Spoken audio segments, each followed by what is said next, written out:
Hi everyone, it's the halfway point of the FPL season. It's been up and down to say the least, mostly down for me, slightly better for Mark. But it's episode 18. How you doing, Mark? I'm all right. I'm pretty good, I've got to say. Bench boost was an unmitigated disaster, certainly a fail, but luckily my first 11 more than made up for it, so I was sure very did. happy. But yeah, it's weird. It feels like we're beyond halfway, doesn't it? It almost, I don't know, and we're not even that really, because some teams haven't played at least a couple of games, so but it does feel that we're over that stage. But when you think about it, there's such a long way to go that all to play for, isn't it? It feels like purgatory. It feels like we're in like a constant purgatory. Well, yeah, I think that's because there's relentless anyway. football, isn't it? I mean, I think we said before we came on that we take this weekend off, pretend to our partners that we're actually, well, let's take a break from the football for this weekend. Not telling them that, of course, it's FA Cup and it doesn't really matter. And then knowing that there's Tuesday and Wednesday to come. It has been hard work, though, isn't it? Yeah, it does feel like it. It's I'm looking because I think we've got a few days of kind of a lot of games at the same time again, and not just is every game being staggered. A game and then another game and another game. I think it's the weekend. It's either the weekday, the game week before or after my birthday. I think we've got a big set of fixtures all at the same time. I know Gianni's excited over at Fantasy Scout because he does the match day thing. So he's got like 6 or 7 games on the go at once. Yeah. So yeah, I'm kind of looking forward to having that again. It's, I do feel nice to see some points coming in at once. I do feel for Gianni when he gets like Wolves, Burnley, and that's the only game on. And I think, blimey, I mean, I can talk FPL for a long time, but I don't know if I could do Wolves, Burnley for painful. Yeah, but get him some good games. That's what I say. Good old Gianni. Right, tonight, what I thought we'd do is we do a little bit of a retrospective, as we promised, with the focus on you, because as we can see on the screens, the ranks are quite far apart now, and there's quite a gap between us. Although you're in the top million. Top million for the first time. Well, come on. Perhaps until tomorrow when you might go back out of it again. But yeah, in the top million, and bring it back down to earth. And it's interesting to see where our season's kind of deviated. We've got a little bit of a focus on that. We'll talk a bit about your transfers around a certain time and maybe a captain's as well. But also tonight, I want to just look back at the season so far in terms of the top performers. So I've got some tables on the top keepers, midfielders, defenders and forwards, and just talk through that and see what, see if anyone surprised us in there, but also talk about the current situation with the De Bruyne injury, of course. So we'll look at particular midfielders. And tonight, Vardy. I mean, the thing is, I was preparing for tonight when I just happened to see the red flag on Vardy. I'm like, what is this?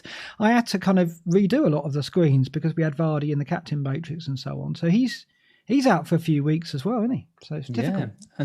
And the big question is, what does that mean for Leicester? Because they haven't got... I mean, you look at teams without a replacement for their kind of main striker. You can see City struggling to score goals without Aguero there. You look at Spurs, if you took Kane out, and who have they got? I mean, they've got Vincentius now, who at least is scoring in the cup and stuff. But before they've had Llorente and who's the other guy they had there for ages? They had the Dutch guy, didn't they? What was his name? The Dutch guy, yeah. He slips my mind. He played so often that he slipped my mind. Someone will know. They'll say it straight away. Yeah. So it's you take Vardy out of Leicester, and who have they got? Iheanacho or Janssen? There you go. Someone in the chat. Yes, Victor Janssen, of course.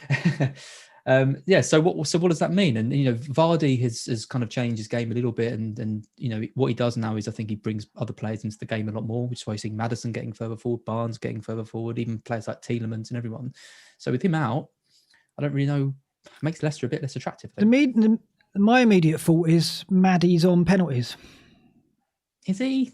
I think Tielemans takes them, doesn't he? I think Maddison will take them. Does he? Tielemans take them? I think when Maddison's on the pitch. Iheanacho took one at Palace and Maddison wasn't playing and Iheanacho missed it. So I don't think he'll be on. No. You think Tielemans will take it? Well, Tielemans has taken them when they've all been on the pitch. And really? according to the Fantasy Scout and the set piece takers, okay, so it won't be Maddison. It's Tielemans. Maddison has taken a penalty before for Leicester when Vardy hasn't played in a previous season, but I don't know when the last one was. That's interesting. I mean, I mean, given the form Maddison's in, he might be on them, but I wouldn't get him then on the basis that he could be on penalties. But another player who, we, as a result of the KDB injury, is Gündogan. My favourite player in Maddison. The world. Yeah. I thought you were going to say that about Gündogan, because before the show you kind of said something different about Gündogan. I've got to stop nailing my colours to the mast about all these players so early. Yeah. Gündogan just annoys me. His face and his general person annoys me. But yeah. I do think he is. He's becoming someone to actually consider. I mean, his face is a sound reason not to consider him for your fantasy team. He looks a lot like Bernardo Silva, according to a certain BT Sport commentator. I don't know if you saw that. Yeah, oh, bless him. It's. Did you see? He posted as well, didn't he? Saying pretty much, "Can you stop having a go at me?" Did he really? Yeah, I'm only human. I make mistakes. It's just the fact that he went. Silver, and then he did it again when the camera went in close, and I mean it was wet and he had a beard and I could see it. But yeah, Gündogan. The thing is, we never get things wrong, do we, Mark? No, not at all. We're perfect. No, we're absolutely perfect. But I would say Gündogan and Maddison are obviously two players we've got to talk about tonight. In light of the De Bruyne injury, and Vardy. I don't think anyone would be looking to Iheanacho. I mean, he's a budget option, but I think we anticipate that they're going to be more reliant on Maddison and Barnes for goals with Vardy out. I mean, Barnes did play down the middle once with Vardy out earlier in the season as well. Yeah, I was wondering if he might. So I wonder whether there's legs in that because it's we'll have to see. But there's uncertainty, and for once, I think it's a good thing because I do hate it when we settle into the template, and I did like the double game weeks and the wild cards for mixing that up, and now we've got two significant injuries. And I think if you've got one or both of those players, you've got to look at it as an opportunity to go, well, actually now I can take some risks.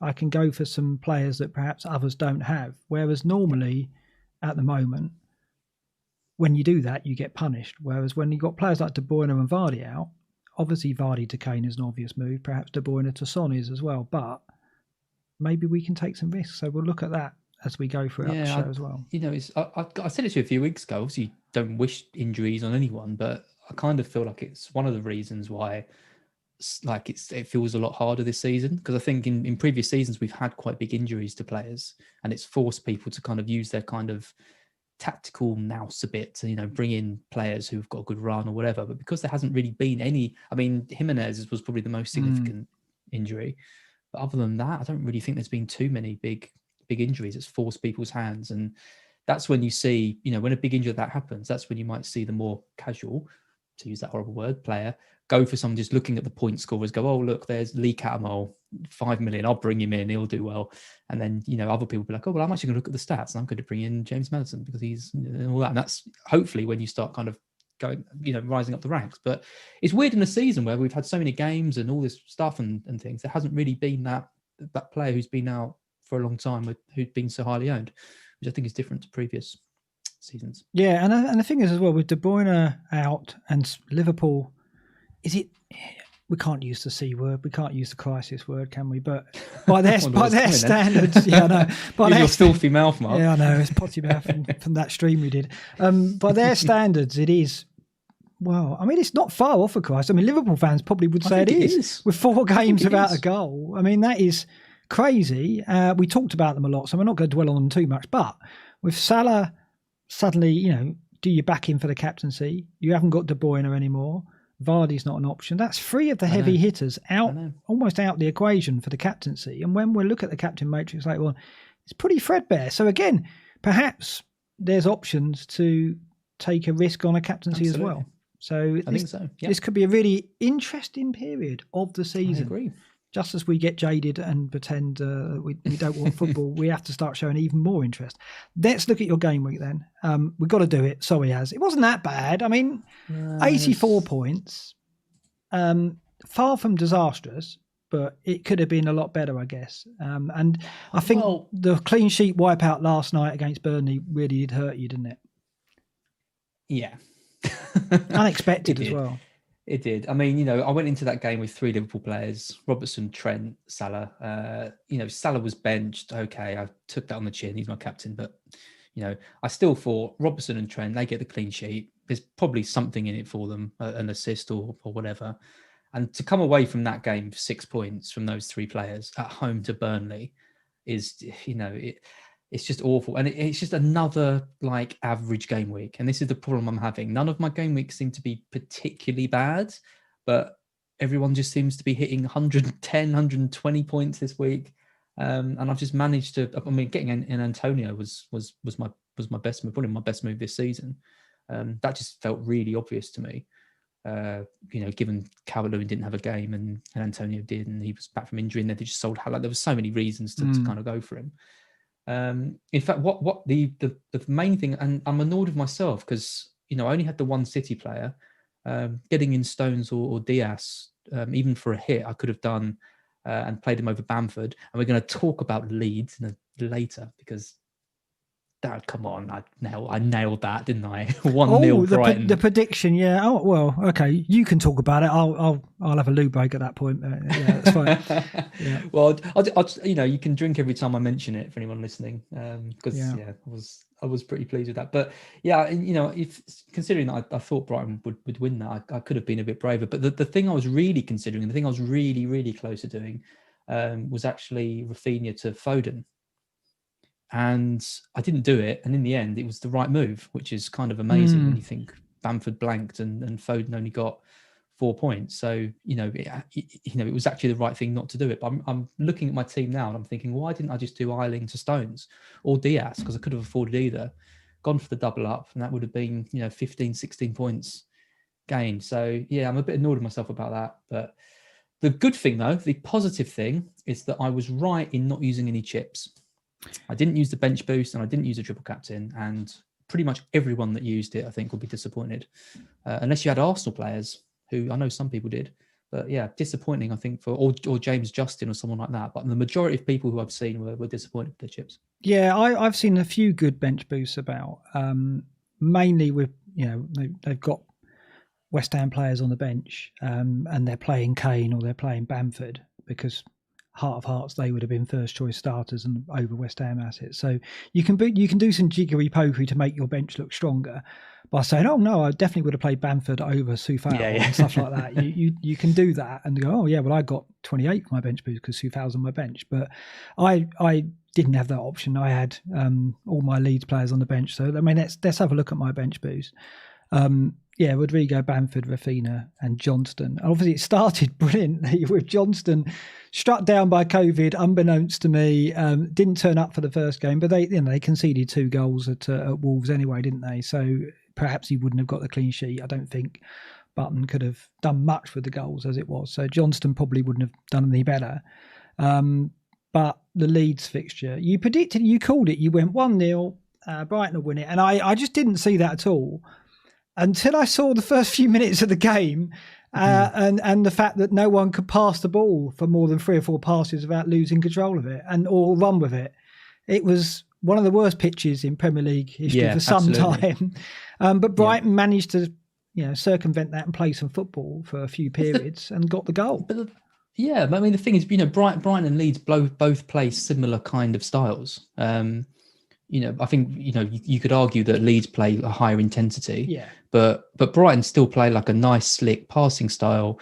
They match Leeds for energy, and they were playing on the same pitch. So I don't believe that it was purely the pitch that meant Leeds. There's people talking about like Brighton didn't deserve to win, and it was all down to the pitch. Brighton played brilliantly, and when I saw the Brighton lineup, I actually kind of thought, there's no way Brighton are going to win this 1-0 because Bissouma wasn't there, Towell wasn't there, and I thought Leeds are probably going to get at some of these players, but everyone stepped up, and I thought it was the best Brighton performance I've seen in a long, long time. Really nice goal, defended excellently throughout the game, limited Leeds chances, limited all their build-up play. Yeah, I was really, really happy watching that game as a Brighton fan, and I was thinking of you because obviously three Leeds players.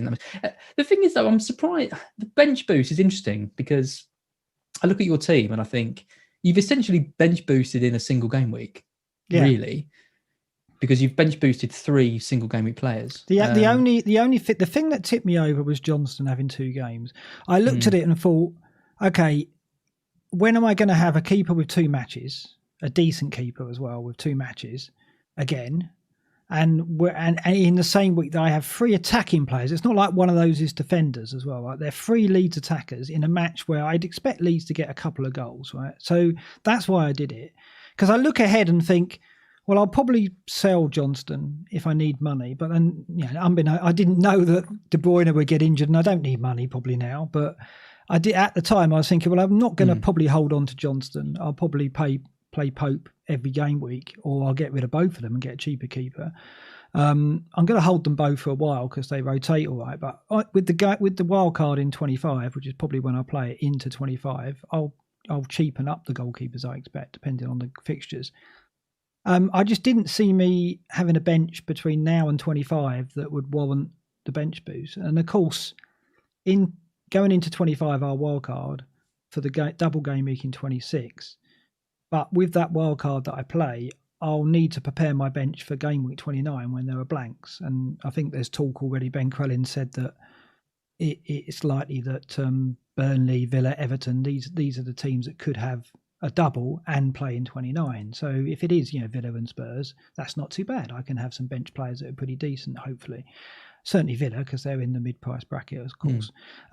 So I just didn't think I'd have another bench like this. But then if I'd have known Johnston was out and only played 1 game, I may not have done it, because then it would be all 4 single game weeks, and I could have that. So you bench boosted for the West Brom goalkeeper? I generally thought that West Brom would get a clean sheet in one of the games. I thought Wolves and West Ham, if Big Sam can do his magic. I prefer West Brom away than I do at home, actually, just because they can unashamedly defend, whereas at home I think they feel a little bit obliged to offer something and then get caught out. So I thought that they would get a clean sheet in one of them. It didn't work out that way, of course. But Johnson didn't play 2 games anyway, and I thought Johnston, if he got a clean sheet, might get some bonus. I thought he would get me 7-8 points over the 2 games, but he only played 1 and he didn't deliver. Like all the other goalkeepers that seem to play in the double game, Schmeichel and Pope, and I mean Martinez will probably get they all did well. It's crazy. It's very hard. It's very hard to mock you when looking at the ranks on the screen. It's and kind of takes away from it a bit. And the 11 did well, and I ought to thank you for James Justin, because if you remember last episode, or was it the stream? It was last episode. I mocked you for giving me that awful advice that instead of getting Son in, I got rid of Reece James and got Justin. Not happy with that. Not only did you mock me, I put up the bloody WhatsApp conversation on the screen and was like, "Oh, you dared to look at that, 14 points." Not great. Not great. I'm not proud of myself, to be honest. But I felt like I had to out you, because I felt like I needed to share the mistake, the blame. If you'd listened to me about Brighton as well, you wouldn't have bench boosted, and you'd have sat down the bank as well. No one bought into that 1-0 Brighton thing. But should have done. Look at Justin. Justin got me 14 points. I think Reece James got a total of 1 point over the double game week. So James, 2 clean sheets for Leicester though. Bloody hell, I was not expecting that. Yeah, I thought Chelsea would get something from that game. To lose that game is really bad for them and Lampard. So 127 all out. You've still got Martinez tomorrow, Strong. So you might not go down. You might stay in that top 1 million. I think Martinez will do well. I mean, he should get a clean sheet against Newcastle at home, shouldn't he? You'd think so. Come on. Okay. So that's where we are for the game weeks. Pretty pleased with that. Let's look at the great and the good. That's a big score. I mean, that's 43 points more than me. Yeah, it's my second highest game week, second best game week rank of the season. So I've got to say, the wild card didn't start off very well, because I had that terrible week when Son punished me, but then it's gone back here. So in the end, that team is a wild card team. I used the wild card to get that team in, and I did well with some of the picks. Obviously, you helped me with Justin, but Pope, I must say, we'll talk about Pope. I know Pope. Yeah, see? We mocked you. We mocked you for Pope, and I mean, bloody hell, 11 points against Liverpool away. Yeah, I thought it would be the other way around, to be honest. I thought he might get something in the first game, but not at Liverpool. But at West Ham, I thought he might get something there. But it was an extraordinary game, wasn't it? And the thing is, it's funny, when you own Pope, and I haven't owned Pope for a long time, you realise how good he is, because you end up watching the game. And when you're watching your keeper or your defenders and you think you're nervous and you're anxious, watching Pope against Liverpool, I was like, he's as assured as it comes. Like, coming for the ball, the way he saves, it's like everything's under control. There's no rash decisions. Everything's calm. I realised how good a keeper he is. And before owning him, I wouldn't have noticed that because you don't put him under scrutiny. You definitely, when you own a player, put their performance under a bit more scrutiny. And having watched that, I'm like, how is Pickford in the England goals still? I think Granville posted this up. He's ridiculous. Yeah, there's a big gap between Pickford and Pope, in my opinion, now. Just for the aura, just for the confidence he gives out. He's grown since I last owned him. I last owned him probably a couple of seasons ago when he first broke through. So he's, I'm very pleased with owning him. And the irony now is like when I bought him in on the wildcard, I thought I'd probably have to get rid of him quite soon because he's too expensive to hold. But because De Bruyne is injured and we've got money again, I think people will be getting Pope now because we don't need to save money anymore. So I actually think Pope's going to stick around for me, certainly to the 25 wildcard anyway. Can I also say, though, that I also called the Liverpool struggling against Burnley that you said would be an easy Liverpool win. I did. I predicted 1-1. Right. Well, we're going to get checked on these predictions from now on because I think as of tonight, we are getting the predictions logged. And what's he going to do? Is he going to do like a Mark versus Az head-to-head thing, is he? I think so. So the guy doing it is FPL Pot Noodle. So an excellent FPL tag. Yeah. So be on the lookout for that. I've asked him to start last week because it's never getting any better now. Well, it will never get any better than that. I thought you were serious then. Yeah. But yeah, so just, I mean, you've always been quite vocal that you didn't want it to be tracked, but I think we need to be held accountable a little bit. So I think it's quite nice that someone's right. Well, when this goes belly up, I just want it known and on record that this was your idea. Okay, and you endorse it. Okay, so when we're humiliated for other reasons other than FPL, it'll be down to you. We've just got to beat Loro. As long as we beat Loro, it's all right. He just goes 2-0 and 1-1 all the time, doesn't he? So he does. Yeah, he's very boring. Simples. Yeah. Okay, great and a good. Quick look at this because FPL General flying. He had another fantastic game week. He took an 8-point hit, but he came in with 124, so 116, and he is now up to 2425 in the world. And unless he starts having bad game weeks, I'm never going to catch him. But, you know, I was about 30 points behind him at one point, but now it's up to 60, 70 odd. So he's out of sight at the moment. So I'm focused on chasing down Magnus Carlsen, our friend Magnus, who's only 5 points ahead of me, and Sean Tobin, who's overtaken me again. So it's been nip and tuck with Sean. I've left Tom Freeman behind now. I'm 60 points ahead of him. So yeah, it's quite pleased with that. Half the great and the good is in the top 100k, and then the other half is below sort of 350k and lower. So it's quite a gap now opening up between the top half and the bottom half. There is, but 8 or 9 of the great and the good went up this week. Only 2 went down, and there were only minor drops. Late Riser got lucky, didn't he, with Stones? Did he? You see that? Oh, he had Stones and Diaz, didn't he? Yeah. Stones and Diaz. Everyone else. Was there? No one else got any points for him, really. Tell me, Az, was there any reaction to the Stones brace on Twitter? I didn't see anything. Were there a few tweets? I'm really, really not happy about Stones getting all those points. Firstly, because I always planned to get him in this week. Yeah. Because I wanted Trent for his 2 games, and then I thought I'd swap him for Stones. And I did an article just before this, and I said, I know. Based on price, the Stones versus Diaz, I'd get Stones now because I don't think there's much. There's not enough in it to justify like a 0.8 or whatever it was at the time thing. But like we said, if money's no object, if you could literally pick any Man City defenders, it's Cancelo 1, it's Diaz 2nd, and it's Stones 3rd. And it still is. It still is, isn't it? It's it is with money no object. Yeah, definitely, because Diaz's attacking stats are miles clear of Stones's. Yeah, but not just that. I do think that Diaz plays every game without a doubt. And are we really saying that Ake is never going to play in the Premier League again this season? Surely not. Surely he's going to get 1 or 2 games before the end of the season. And if he does play 1 or 2 games, who's making way, Stones or Diaz? It won't be Diaz.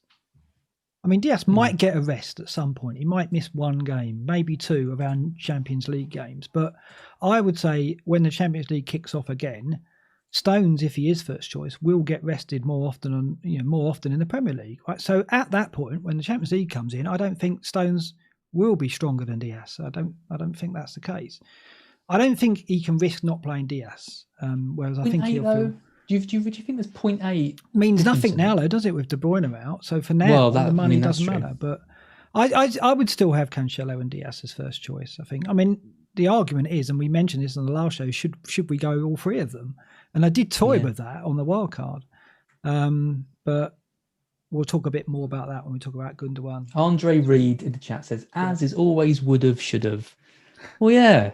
When you're 900k on million in the world, of course you would have, should have. Of course I should have got Stones in. Well, it would have really helped. It's the fact that you write articles and you give advice, and I found this quite a lot, and then you don't, for some reason, follow it through yourself. Well, I've got an answer for it. I mean, you write advice and you write articles and you talk stuff about as if you've got a clean slate. Like, it's quite easy to say, get double City defense, get in Gundogan, get that. But if your team doesn't lend itself to that strategy, then it's a lot harder. So, I mean, for me this week, it would have been taking out Ayling for Stones for a hit and not playing Bamford. And I mean, I know that I backed Brighton to win, but Leeds could have scored in that game. I wasn't 100% certain that Brighton were going to win it. I still thought Leeds could score in that game. Bamford's likely to be involved. He's on penalties. It seemed like quite a big risk to take him out, for a defender, for a hit, even though it was a double game week. So I don't know. It's one of those ones where, I can give advice and I can say kind of, what I think is best and stuff. But at the same time, it doesn't always mean I'm going to do exactly what I say, because sometimes it's not easy to do. It's like if I said to get in Maddison, if I'd wanted to get in Maddison, it would have been a -8. Well, you were pushing. If you were advising me. You were pushing me to look at should I get Maddison for a -8? It's a more difficult. Yeah, of course it is. I think if you had a wild card every week, you would do these things. You would follow your own advice, but it is difficult. You want to give the advice that is kind of universal, but when you look at your own team, it's a completely different feeling. Exactly. Yeah, that's fair enough. Okay, this will cheer you up. We're going to look at how our seasons have fared in terms of overall rank and how they've come apart. So we're showing, sorry about this on the podcast because you won't be able to obviously see the graph that we've got on the screen, but effectively what we're showing is a graph that plots our ranks throughout the season. And what it does show is up until game week 8/9, well, in fact, up until 9/10, we followed almost an identical pattern. Yes, I was slightly ahead of you and the gap opened up a bit around game week 3 and 4. But you had a bad game week and I had a good game week, almost in parallel, up until between game weeks 8 and 9. So, and then there came a point at game week 10 where you went one way, as in your rank just went into the 1.6 millions, 1.7 million, and I went down into the top 500,000. So we went our separate ways around game week 10. But even after that, if you look at the pattern the lines are showing, we followed similar patterns ever since in terms of having good weeks, bad weeks. But it's just that period around game weeks 9, 10, 11 where we went our separate ways. And so I kind of wanted to have a look at maybe what this was, what caused it, because it is strange. Because at one point, I mean, game week 7, you were what? Game week 8, you were about 4 points behind me. I overtook you at one point. Yeah, during a game week. Yeah. And then you came back in. This is fun. Thanks. Yeah, well, nice graph. This is the purpose of the show, really, to kind of have a look to see if we can find out what the issues were. So I started looking at transfers around that time, and also the captaincy around that time. And I think we're looking in the particular game weeks 10 and 11, 9, 10, and 11 maybe, and around that time. So game week 9, I brought in Fernandes and De Bruyne for a hit. And De Bruyne being the crucial player ahead of some good fixtures. And I got rid of Salah and Son, so a big heavy hitter swap there. I think Fernandes and De Bruyne had good fixtures coming up, and I wanted De Bruyne for the captaincy. Around the same time, you also brought in Fernandes for Salah. I think Salah missed a game, didn't he, as well? Yeah, that was fine. That went well. And then I think the crucial transfers were in game week 10 when you brought in Vardy for Kane and Mahrez for Grealish. And then if we look at the table below, in game weeks 10 and 11, you captained Vardy and you captained Mahrez. And at the same time, I captained De Bruyne. And Vardy got you 10 points, Mahrez got you 8, whereas over those 2 game weeks, De Bruyne got me 48. So it was me getting De Bruyne and you not getting De Bruyne and getting Mahrez in particular that caused the swing. And we kind of felt that at the time. And also the Vardy for Kane thing didn't work out as strongly. You only kept him for a couple of game weeks, Vardy. Mahrez stuck around. Well, the week I sold him was when he got his biggest haul of the season, I think. Right. So that's fun. So not getting De Bruyne really for those 2 games where I got 48 points out of him. So between game weeks 8 and 15, I got 34 more points from the captain than you. And up until that point, we've more or less copied each other for the captaincy. Yep. And in fact, after this, just to be fair to you, in the 4 game weeks afterwards, you beat me over the captaincies and got 22 of those points back. So I didn't have a great run with the captaincy after this, just to balance it out a bit. But looking back to that period, do you think about that Mahrez Vardy transfer as an error, and what do you put that down to? It's really frustrating because you play FPL to kind of back yourself and to do things your way and to trust your gut and all these things. And I'd always thought of getting De Bruyne in, but it hit a point when I just thought he seems really reliant on penalties this year. The fact he hadn't scored from open play, the fact that Aguero wasn't there, I kind of felt that, maybe paying 12 million for him when in previous seasons he's been 9.5 maybe wasn't the best use of my money. And so I looked at Mahrez and I thought he just scored that hat-trick. He had the comments from Pep. He had all the signs pointing to, because we've seen what Mahrez is capable of in the Premier League and why City paid all the money for him and all of that. And I kind of thought this might be an opportunity to save that 4 million and use that money elsewhere and strengthen my team and do a bit of a Kane exit, De Bruyne exit, even though I never owned him. You know what I mean? I think the trouble was I didn't use that money well. I didn't really. I was looking at other people's teams, and we almost had similar teams, but they had De Bruyne and I had Mahrez. And in a straight kind of shootout, you're going to pick De Bruyne every time.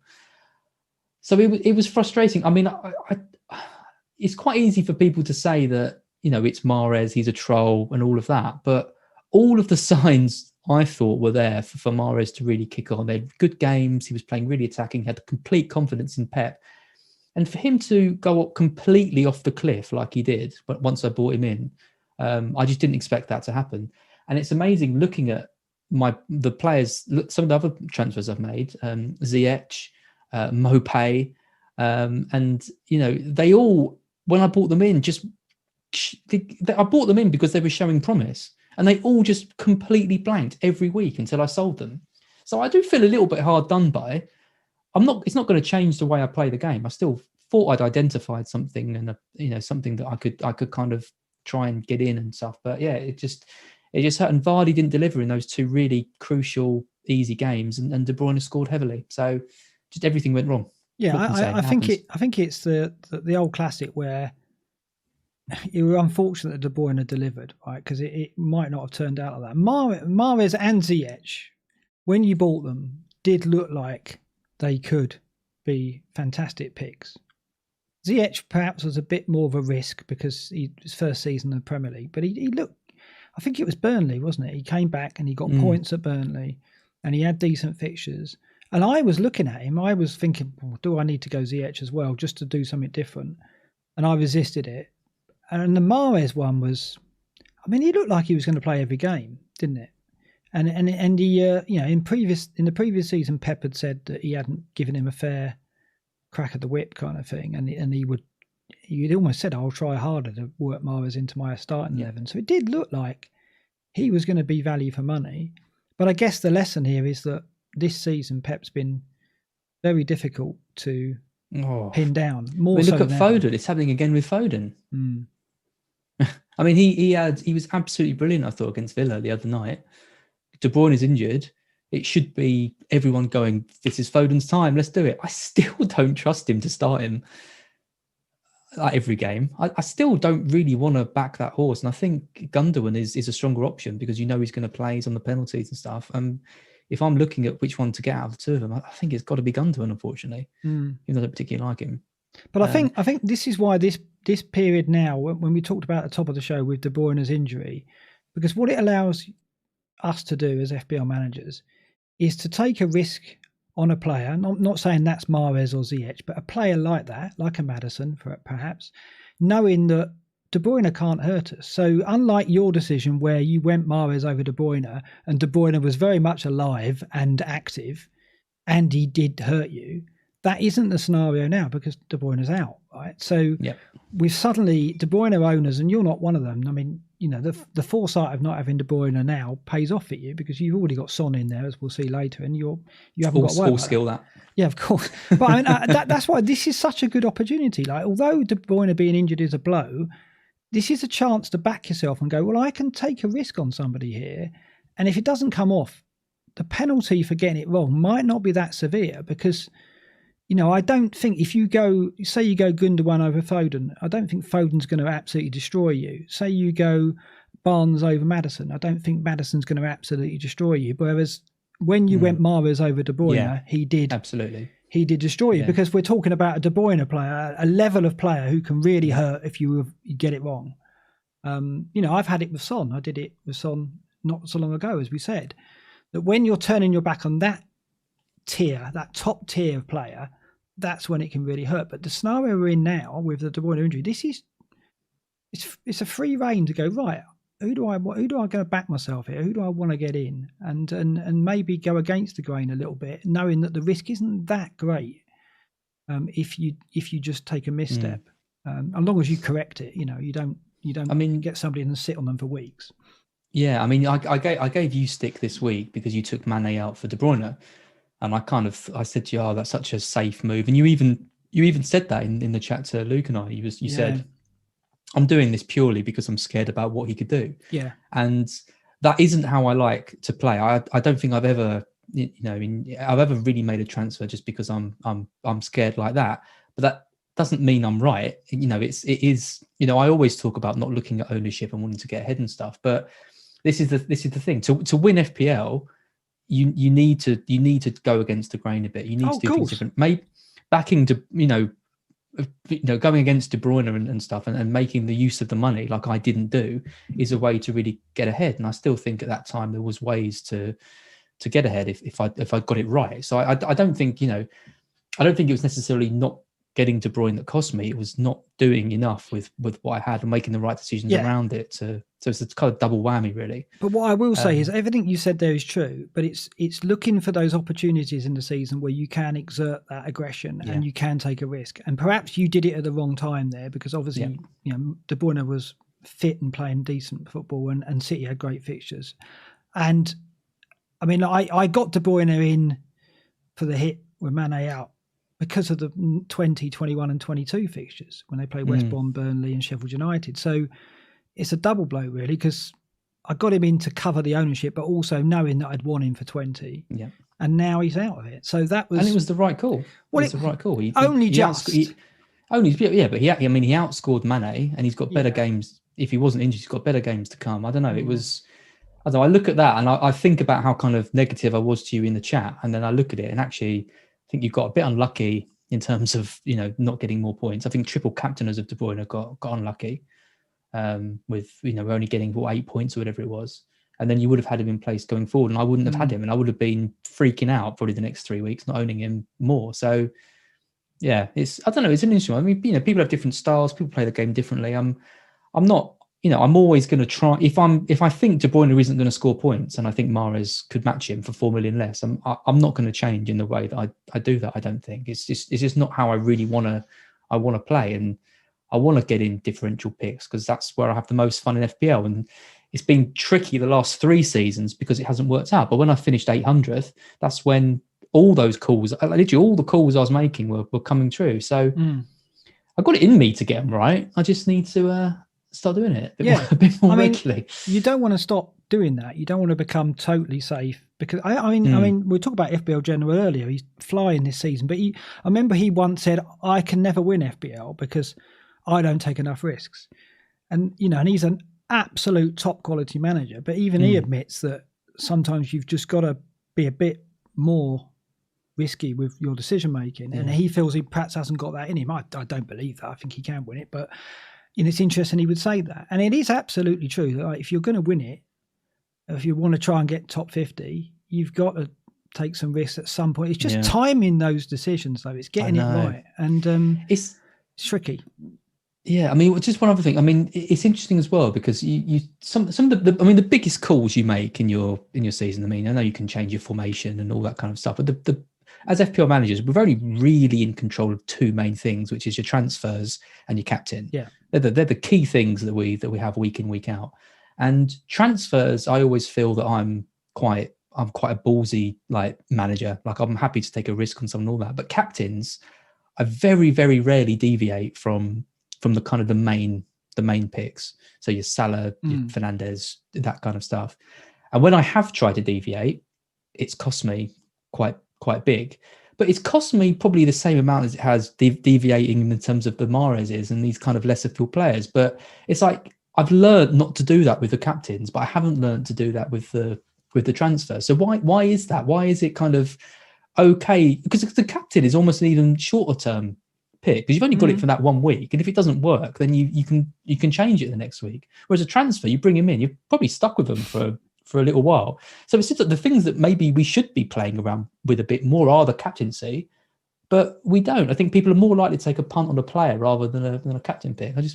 That is very true. And yeah, I mean, that's something we should examine more over the season. I mean, I definitely look at it like that. It's like I won't take any risk for the captaincy at the moment. I might do in the second half of the season, but with transfers, every now and then I'll be prone to having a punt with a certain player, and I might well do that this week. But with the De Bruyne injury, it's less of a risk. But yeah, it's very true. It's an interesting thing. We should certainly examine that. Is it because it's just luck? Do you think? Like it feels like when you take the armband off, like Salah, you're not only banking on your player getting points, you're also banking on them outscoring Salah and De Bruyne and Fernandes. So that feels like it's a much more lucky kind of element to it. But it's weird that kind of you've got these kind of ballsy managers, but they're less likely to, in that thing where it's mostly luck, they're less likely to roll the dice on something like that when there is a bigger upside to it in theory. Because but I guess you get a monster captain haul and you're laughing. Yeah, but I guess what you said about the transfer, as in they stick around, I guess you think that I'm getting this player in, and over a period of weeks, I think this is the right move. Whereas with the captaincy, it's obviously a 1 week decision, and you're perhaps more nervous about that and the damage that could be done in that 1 week. Whereas with a transfer, you're thinking, well, okay, I'm going to get Barnes in over Maddison because I think over the 4 or 5 game weeks that I plan to keep him, he will outscore him. It doesn't matter if it doesn't pay off this week. Yeah, so I think that maybe is a factor. But yeah, I mean, this is what we've got to examine. I mean, this is what this show is all about. As the season progresses, we need to be doing this, looking at the way we're playing the game, and ask questions of ourselves and the way we play, and the thinking that goes into it, the process that we put in place. So, interesting that. We'll do some more retrospectives as the games go on. Just really quickly, I actually think my biggest error this year was with my starting team. And 4 at the back made everything really inflexible. I had Havertz, who I didn't sell for ages, and he was clearly not kind of up to it, and he was too big a punt. The second week I got rid of Ings for Martial for a hit, just because I was so set on doing that I just ignored everything else. And Ings, got a massive haul. Like there's been pretty key. I have made a lot of like questionable decisions this season. I'm not trying to shy away from that, but it's just one of those things, isn't it? When it's like if half of them had paid off, it would have been okay, but just literally none of them have. Yeah, we should definitely look back at our initial lineups in one of these weeks, just to go, because I saw a few people posting Game Week 1 lineups recently, and obviously, I think I had Werner. I went Werner over Ings, and that was a big mistake. Having deliberated a lot at the start of the season, I started with Pulisic, whereas you started with Havertz. That was a disaster. I mean, so we definitely both made initial errors that we've got to learn from when we go to select next season's team. Yeah, and I remember you saying, really early on that the kind of Werner was, you were getting him in because you were worried about him for Game Week 3 or 4 or 5 or something, and you thought, if he's scored loads of points for them, his price has gone up and all of that. So that's the example of when it can kind of shift the other way, and you can, it's good to protect yourself in some ways, but other times, if you'd gone for Ings over Werner for those first 4 weeks, you'd have been, in a really strong position. But yeah, it's a tricky game, isn't it? There's a lot of luck involved. There is a lot of skill involved in jumping off players at the right time. But it's why we enjoy it. And it can't be perfect every season. I've never been this rank at this stage of the season. But I'm kind of relishing the challenge of getting back up to the top 100k. I still think it's is achievable. Oh, absolutely. And it's like you're not having bad game weeks. I mean, I think I've had, if we go back to the graph that I showed, I think I've had worse game weeks than you over the season. I've had some quite extreme bad game weeks, but you haven't yet. I don't think, I looked at more data, I don't think you've had a game week where you've broken into the top 100,000 in a game week, a high game week rank. So I've had a couple of really bad 5 or 6 million rank game weeks, whereas you haven't. But I've had a couple of top 100k amazing games. Yeah. So my team is obviously prone to more extreme returns, whereas yours has been quite steady. You haven't had really bad or really good ones. And consistently average. You have, and that is a difference between our two teams, and that is quite interesting in itself, because I wonder whether that's got anything to do with the way we played, or the fact that, you know, I maybe have kind of got captains right a few more times, but I mean, as I said, you caught up the captain points after this anyway, so I think we're pretty even there. But it's just, I think that was one swing. That was the fact that I played safe with De Bruyne and you chose to take the risk on Mahrez, and you backed Vardy at the same time. Two decisions that were quite gutsy, coincided, and they both got punished. And that's when a gutsy call goes wrong and you get the luck against you of the player you avoided bringing in the points. That's basically the perfect storm, which really does bring you down a bit. So it's just bad that it coincided. Anyway, and I mean, because sorry, just one final thing is that it's interesting as well. Like, if I was 300k or like 200k, I'd be kind of leveling off at this point. I'd be kind of stuck around that kind of 200, 300k mark, and everything wouldn't seem like such a bad, such a big deal. Because you have one big week, it takes you up to a certain level, and then you have a load of average weeks, and then you kind of like just plateau and and everything like that. And if you're plateauing around 100k, you're fine. It's gonna be fine. When you're plateauing around 1 million, it suddenly feels like you've really got to do something to try and boost yourself up. So that's what happened to me last season. Last season I was never ranked outside of the top 2 million. I went into the top 2 million at the start. And then I hovered around 1.5 million all season up until the break, right? Up until the COVID break. And then when I came back from that, I just went all in on United. I had Fernandes, Martial, and Rashford. Captain Fernandes for like 4 weeks out of 5. And I got into the top 200k just on the back of that. But up until then, I couldn't get out. I was in a rut. Nothing I did worked, and I had a good week, then a bad week, but nothing extreme. And it is hard to do, and that's what you're in now. You're in this. You just got to get 1 week to get you into the top 500,000, and then you can kind of grind from there, if you like. The trouble is, the only way you can do that is by being a bit ballsy. It's not going to be Bamford and Fernandes and Martinez and Soufal, all these players who take me into the top 500k. It's going to be players like Barnes and Maddison, or looking at Triple United, or just doing something that's different. But of course, when you start doing things a bit different, you're also running the gauntlet of Bamford getting a hat-trick 1 week and you taking him out to bring in to put 5 in midfield and have Rashford. So it's always a trade-off. It's always difficult. It's always hard to know exactly the timing to get it right. But it always feels like you're just 2 or 3 game weeks away from turning a season around. And until we get to the last 3 or 4 game weeks, I think if you're 1 million, 2 million, maybe even higher, I still think you're in with a good chance of having a strong end to the season. Yeah, but maybe the part of the skill of this game is knowing when to take risks. And not knowing when not to, yeah.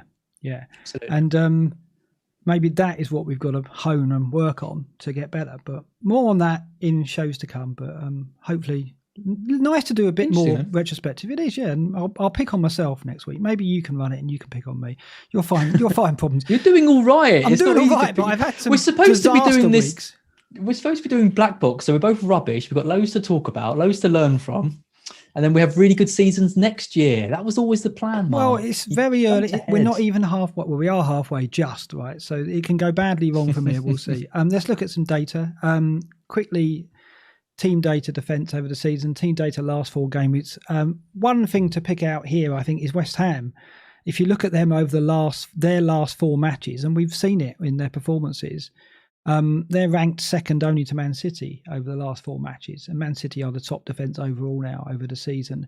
When you look at minutes per expected goal conceded, City are expected to concede a goal every 115 minutes, and over the last 4 matches, it's every 206 minutes. Incredible. But West Ham, they're on 184.6 over the last 4 matches. West Ham are just solid, and Craig Dawson has made the difference for them. Amazing. Yeah, and Luke was talking about bringing Dawson in. I'm not sure he did, but there was a few people on my other WhatsApp group talking about Dawson, and he has made a difference since he's come in for Diop, and alongside Balbuena, they've been rock solid, and Moyes has done a great job there. So West Ham timed it perfectly with a double game week as well. And obviously defensively delivered, but also Antonio as well, who we're going to look at in a moment. Also, Soufflé, of course, absolutely. Soufflé, as one of my favourite podcasters said this week.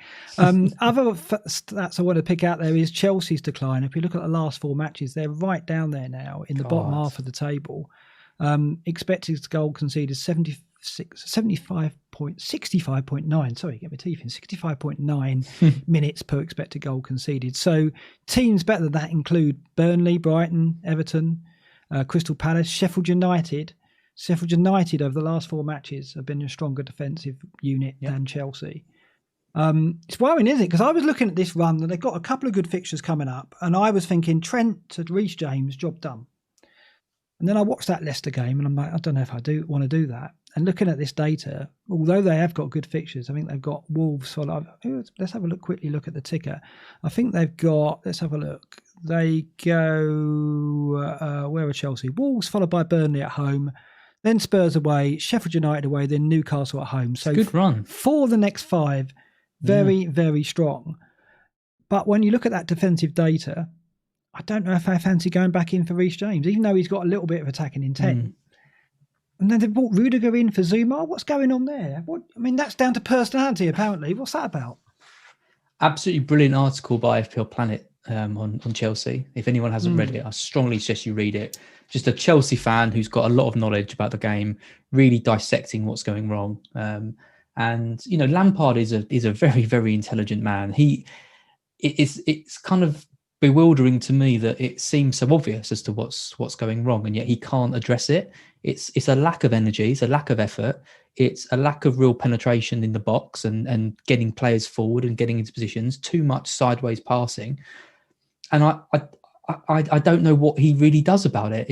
I think it is a massive, massive problem. And if it wasn't Lampard, I think he would have been sacked by now. I think because he's got the reputation of being their best ever player, I think Abramovich is thinking, this is not a good look for us if we get rid of him. But Chelsea fans are starting to think, I know they love him, but I do wonder about them. They've got so much competition now for those top 4 spaces.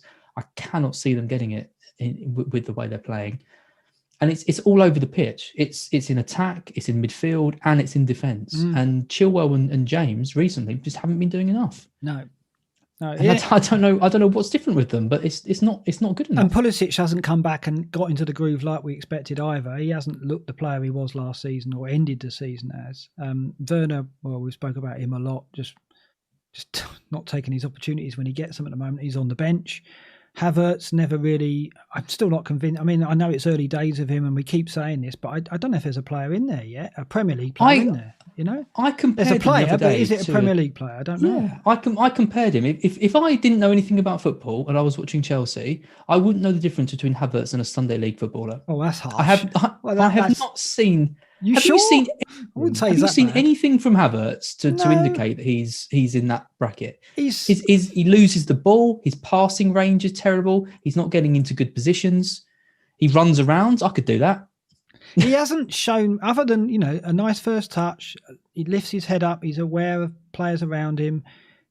Some cameo, some flashes, should we say? But he hasn't had a match yet where he's sustained it and he's gone, I've taken this game by the scruff of the neck and I'm going to... He's being carried every game I've seen him play. Every match this season I've seen him play. He's completely out of it. I can only put that down to the fact that he just hasn't settled. Because presumably they scouted him, and I've seen the YouTube video. His highlight reel is unbelievable. I know, and I'm pretty certain that Chelsea bought him off the back of other evidence other than those YouTube videos. I'd like to think that. I hope so, yeah. But the YouTube videos are quite impressive, right? But then, it's Bundesliga, and what can you glean from that, given how Werner struggled as well?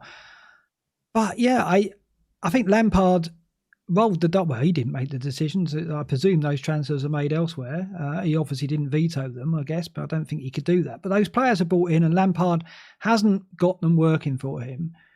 And I think you're right. I mean, Havertz should be on the bench as well, probably alongside Werner. But it's a very difficult. He has been for they've alternated, for a few weeks. Yeah, but I think they should be sitting alongside each other, because I don't think they're doing him any favours when they play. And players like Hudson-Odoi are perhaps more reliable at the moment and doing more, impacting matches, as he said.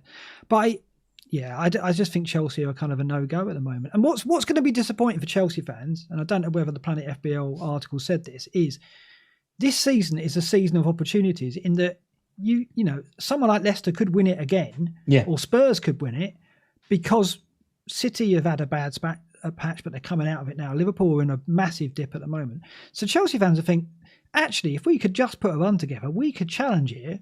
And the fact that they're not must be so frustrating, because next season Liverpool and City could just power away again, couldn't they? And whereas now you think, if you could just do it, if they could just sustain some form, they could really I honestly think, given who Chelsea bought in the summer, they should be top of the league.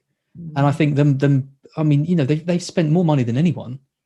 They bought in absolute quality players. Werner, they bought Havertz, Thiago Silva's come in, Ziyech has come in, Chilwell. They spent hundreds of millions of pounds, and they've got worse.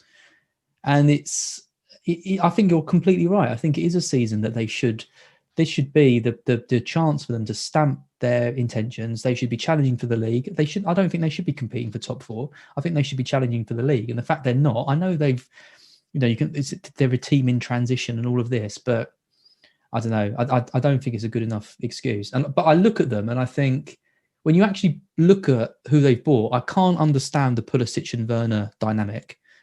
They seem so similar. Like, you could play Pulisic up front and he could do the same job that Werner does. They both drift to the left. They're both fast. They both do this. They're kind of the same player. Then you look at Havertz and he likes to drift to the right. And then you've got Ziyech over there. And then you've got James, now he's tucking in a bit. He's coming in more, and I don't know. The tactics just seem a bit off in the whole team. And I posted this earlier. I don't know. I don't really know what Lampard does, because the personnel is good enough, but not for how he wants them to play. So it's either he gets new personnel in, which I don't think is going to happen because they've backed him massively to bring in these players, or he has to be more flexible in how he changes the team around. I also can't see him doing that, because he obviously seems to like this whatever system they've got going on. So I honestly, I think he's finished. Well, I'd be amazed if he's there at the end of the season. Well, we'll see. I mean, the thing is with Chelsea and Lampard, the knives were out amongst some quarters. Immediately they started getting bad results, and now they're having a sustained run of bad results. He's really a problem. So I feel for him a bit. I mean, like I said, I don't think necessarily it was his choice to bring those players in. I think he had a say, and he probably had some input, but it's hard to know in that hierarchy of Chelsea who made the call and who got those players. But if he should be, sorry, I'm just saying, whatever it is, Lampard, if he did order them up, he did say these are the players I want. He now doesn't know what to do with them, and then he should be responsible. But I don't think that is the case. I think he got given these players, and yes, they're quality players, but I don't know if Havertz and Werner are Premier League players in the way they play, in the positions they take up, and the positions in which they're best played. I think you've almost got to change the way you play to accommodate them, to get the best out of them. And I think that's very difficult when the Premier League has kind of like a formula, doesn't it? In terms of, the number 10 has kind of become a misnomer. I mean, there aren't really number 10s about. I mean, those players are much harder to find. A few seasons back, it was all about the number 10s. Now that way of playing has gone. It's a lot more about pace and energy and the way City play, tick-attack of football perhaps. But those players aren't set up for that. Werner is not a winger. He's not a centre forward really. Havertz is not a winger. He's not a centre forward really. Pulisic is not. Is he a winger? He kind of is, but he's in more of an inverted forward. So is Ziyech. Is he a winger? Not really, because they've had to play Reece James to give some extra width down that side when Ziyech plays as well. So these are players that don't fit that kind of template at all. They're difficult to work into your team. And Lampard's struggling because of that. And because of that, none of them have become fantasy assets that we can trust. And that's been a problem, because they would be, I mean, Pulisic and Werner in particular should be up there with the top players, and they're just not in FPL terms because of Lampard's struggles. Yeah, and it's interesting as well, because you look at Chelsea, and you look at how hard they're finding it in that final third to really get that goal and make that killer pass. And then you look at Liverpool, and there's a similar struggle going on there. It almost feels like there's kind of the same problem. The play is too slow. They're not creating those chances. They're putting in crosses, but they're not getting anywhere. I look at Thiago, and I think, does he really fit what Klopp wants? High intensity, like pressing. Like, he's a very good passer, but he slows the ball down a lot. I'm not convinced he fits in the Klopp team. With that, I like Thiago a lot. I think you've got to play him in the right role, though. But yeah, perhaps he hasn't found that yet. But I think it's too early. Without Henderson there, he's all the people that were dissing Henderson when he was nominated for Player of the Season. This season just shows how valuable he is to that Liverpool team. He's so underappreciated for what he does. He drives that team forward. They would have won that game if he'd been in the team yesterday. Oh yeah, they miss him when he's not in midfield. Absolutely. When they play him at the back, it's not the same. They miss his energy and organisation in midfield. Let's look at the attack just briefly. We see here Chelsea, who were right up their team data for attacking wise, they're dropping to mid-table over the last 4 matches as well. So the defence dropping down below mid-table, and the attack now around that as well. Leicester, West Ham, Spurs, Villa, Arsenal, all above Chelsea now. Liverpool even as well, even with their struggles over recent matches, are, in terms of minutes per expected goal, outperformed Chelsea. So those two teams, who should be sources of much in terms of FPL assets, are letting us down right now. And then you couple that with a De Bruyne injury, and suddenly we are looking at the mid-price and players like Barnes and Maddison. We're looking back at Grealish, I expect, as well as the obvious candidates like Son and Kane, as now a new breed of heavy hitter for this period. Because we can't trust Chelsea. We can't look at Liverpool right now. We wouldn't double up on Mane and Salah, would you? There'll be some who are thinking we've got to get Salah out as well. I know, and that was a question that we were asked over on Twitter. Is, say you haven't got De Bruyne, you haven't got Vardy, maybe you haven't got any kind of really pressing concerns. What do you do with Salah? And I don't think the fixtures for Liverpool are particularly good. They've got Spurs next, they've got West Ham, then is it Brighton? Well, let's have a look. We've got it on screen here. Spurs, West Ham away, which aren't easy games. Neither of those. West Ham right down the bottom of the ticker. Yeah, they are. And then Brighton at home, which I'll let you predict that one. And then City and Leicester away. So this is a testing run that they're going into in awful form. And also what gets me with Liverpool, and I don't want to dwell on them too much because we've done Chelsea to death already, but Liverpool, I don't see a way out of it at the moment, because there is no service coming in from Robertson and Trent, and there's no invention coming down the middle either at the moment. Salah looked better when he came on. He added a spark. He started drifting across the box and trying to play short passes. Firmino appears to be holding him back a bit. So it's difficult. Holding him back a bit. I completely agree. I know he's given so much to them, and I know everything he brings to that kind of team. But in that Burnley match, what you need is someone like a Haaland or an Aguero, or someone who can just do something. Just you need someone to create a bit of magic, and they're so reliant on Salah and Mane to do that I think it makes it a lot harder for them when teams defend like Burnley do. And I think more teams are working it out. I mean, it's no coincidence that you've got Newcastle, you've got West Brom, you've got Southampton, you've got Burnley now. They all defend in the same way. Let them put in balls. We'll defend them. To put shackles on Salah and Mane, and there isn't really going to be much of a threat. Thiago can do as many passes as he likes, but there's no. When they haven't got that direct threat or that really killer ball coming through, it's up to someone to create something, to do something brilliant. And look at United. United, I think, are a perfect example compared to Chelsea and Liverpool, because United a lot of the time look like they're struggling. They really look like they're not creating stuff. They look a bit lost. They're not doing so. And then Fernandes, Pogba's been doing it now more than ever. Rashford, Cavani has now come in. They're all doing these moments of like just sheer quality, which are just put him over the line. And I was listening to the Champ Man stream last night, and Irons asked Mode a really good question, which was, in the United team, how many of your players have been consistently over 8 out of 10 this season? And Mo's a United fan, and there's Fernandes, and then he was saying, McTominay and De Gea. You're struggling, aren't you? Struggling. I mean, it's Fernandes, and that's about it. But they're top of the league, so it's moments of just individual brilliance from players who aren't performing amazingly well in games that's winning. That's put them right up to the top. What I don't understand is last season when the ploy was obvious was the service from out wide from the two fullbacks both got double figure assists. And last season, you got the impression that teams turned up, they knew what they were going to get, they couldn't stop it. How has it been stopped suddenly this season? I don't understand it, because it has. I mean, it's like those two, I mean, we could look at data in another week, but those two just aren't putting in the supply that they were before. And yet lastly, commentators are saying, well, we know what we're going to get from Liverpool. We know that Robertson and Trent are going to get forward, but no one seems to be able to stop it. And it was kind of true. No one did stop it. And yet, you're right. Teams turn up now and, well, we'll just crowd the box. They'll throw a cross in, which is pretty aimless, and we'll have 2-3 defenders in the way, and we'll just try and keep Salah and Mane quiet. And at the moment, people are doing it. Yeah, it's very odd. But it's trouble for us because we can't look to... Like normally, De Bruyne injury, get Mane in, double up on Liverpool. Maybe not with those fixtures, but it's not even an option now. I mean, Neil Kager in the chat, I think if you're ever going to look for a season that sums up this season, I think it's what Neil's just said. Poor teams playing good, better teams playing worse. So it's evened up.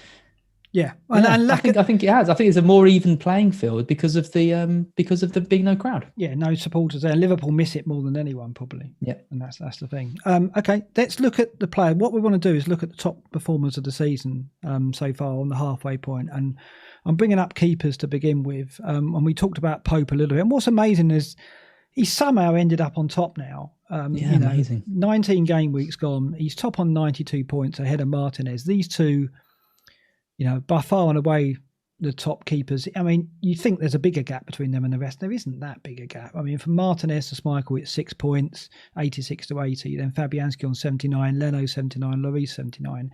There's a bigger gap to Pope. What's incredible, though, is those 17 bonus points. In 2016-17, when I think Heaton set the record, 21 bonus points. And then last season, that's the record for a goalkeeper. Last season, Pope beat it with 23. He's got 17 from 18 games. So he's going to smash 23, you'd have thought. And it's because Burnley don't pass the ball around at the back. And so none of the defenders pick up any BPS for passing. And so every time they keep a clean sheet, the advantage for Pope in the BPS, he's only got to make 2 or 3 saves and he'll get bonus points. And obviously against Liverpool, he made 6 saves. And it's just the way that Burnley set up as well. They allow shots. And it's interesting, we go back to the defensive data, and I'll show you what I mean about this with Pope. And we look at Burnley, for example, over the last 4 matches. So minutes per chance conceded, a chance conceded every 5.8 minutes. That's pretty bad. I mean, it's very bad. I mean, when you look at the teams who have got better than that, there's a lot of teams. I mean, that's ranked, I think, 3rd or 4th from bottom. But minutes per big chance conceded, 1 big chance a match they've averaged. And so what they're doing is they're conceding chances which Pope is saving, but they're not conceding good chances, so they're not conceding goals.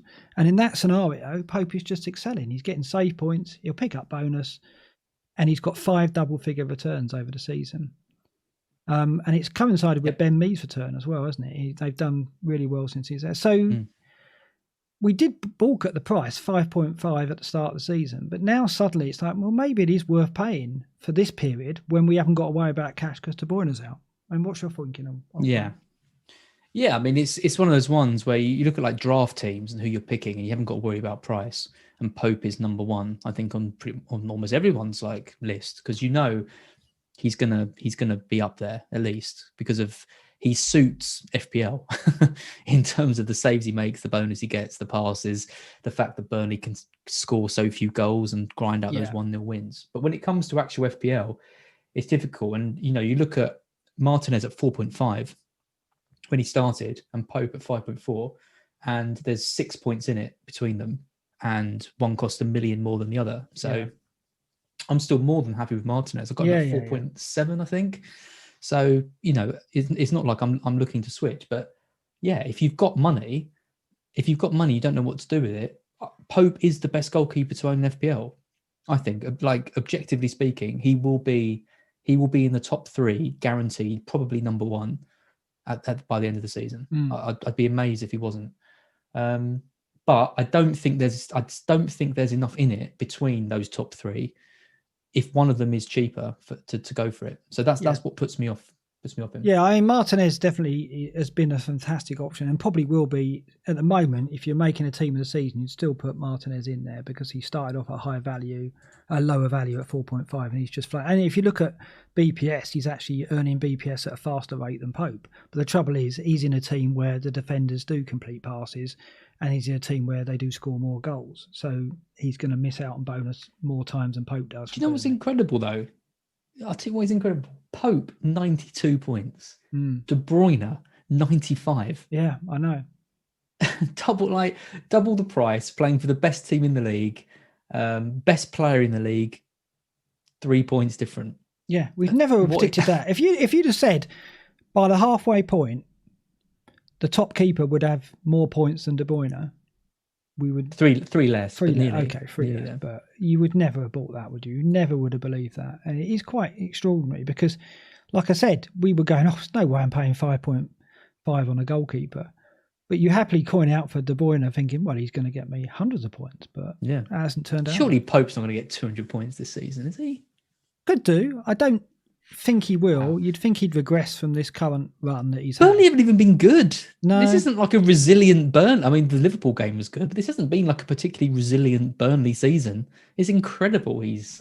But it's just the way they set up. We saw it with Heaton, and it's just funny that Pope's just come in and just kept it going. So it's almost like it does matter who's in goal because Pope's a bloody good keeper, but just the way Burnley set up and how they play, it's good for FPL. Their keeper will always do well.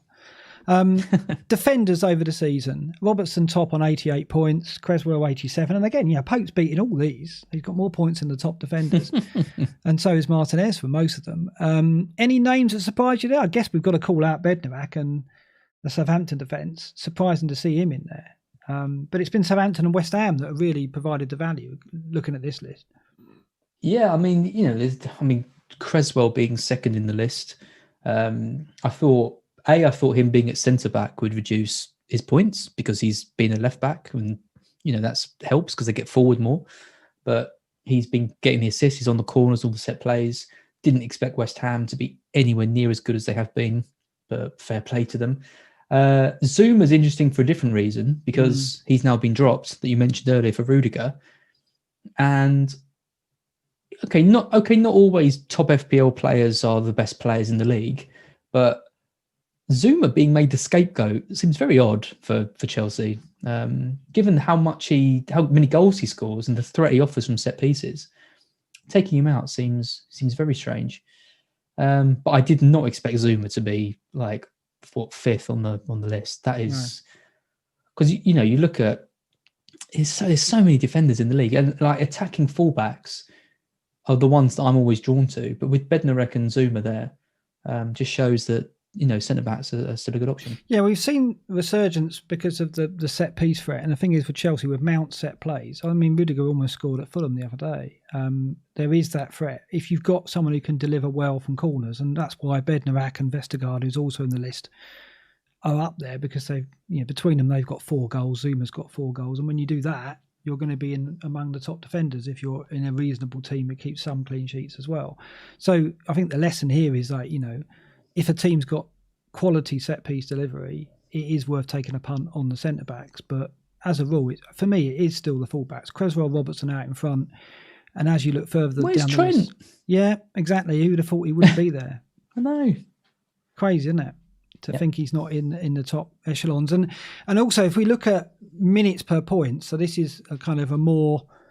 a kind of snapshot of recent names that have leapt up there. Stone's right at the top. He has got 12.7 minutes per point. at the moment. Underlines his form. I think he's ever 8 clean sheets in 10 appearances. Crazy. Unbelievable. Yeah, and I'd written him off completely. If you told me at the start of this season that John Stones would be like, back in the City team, keeping all these clean sheets, had just scored 2 goals in a double game week, I would literally have laughed you out of the room. Like it's. I think you talk about a resurgence of a player. I don't know any player that's come back like he's done.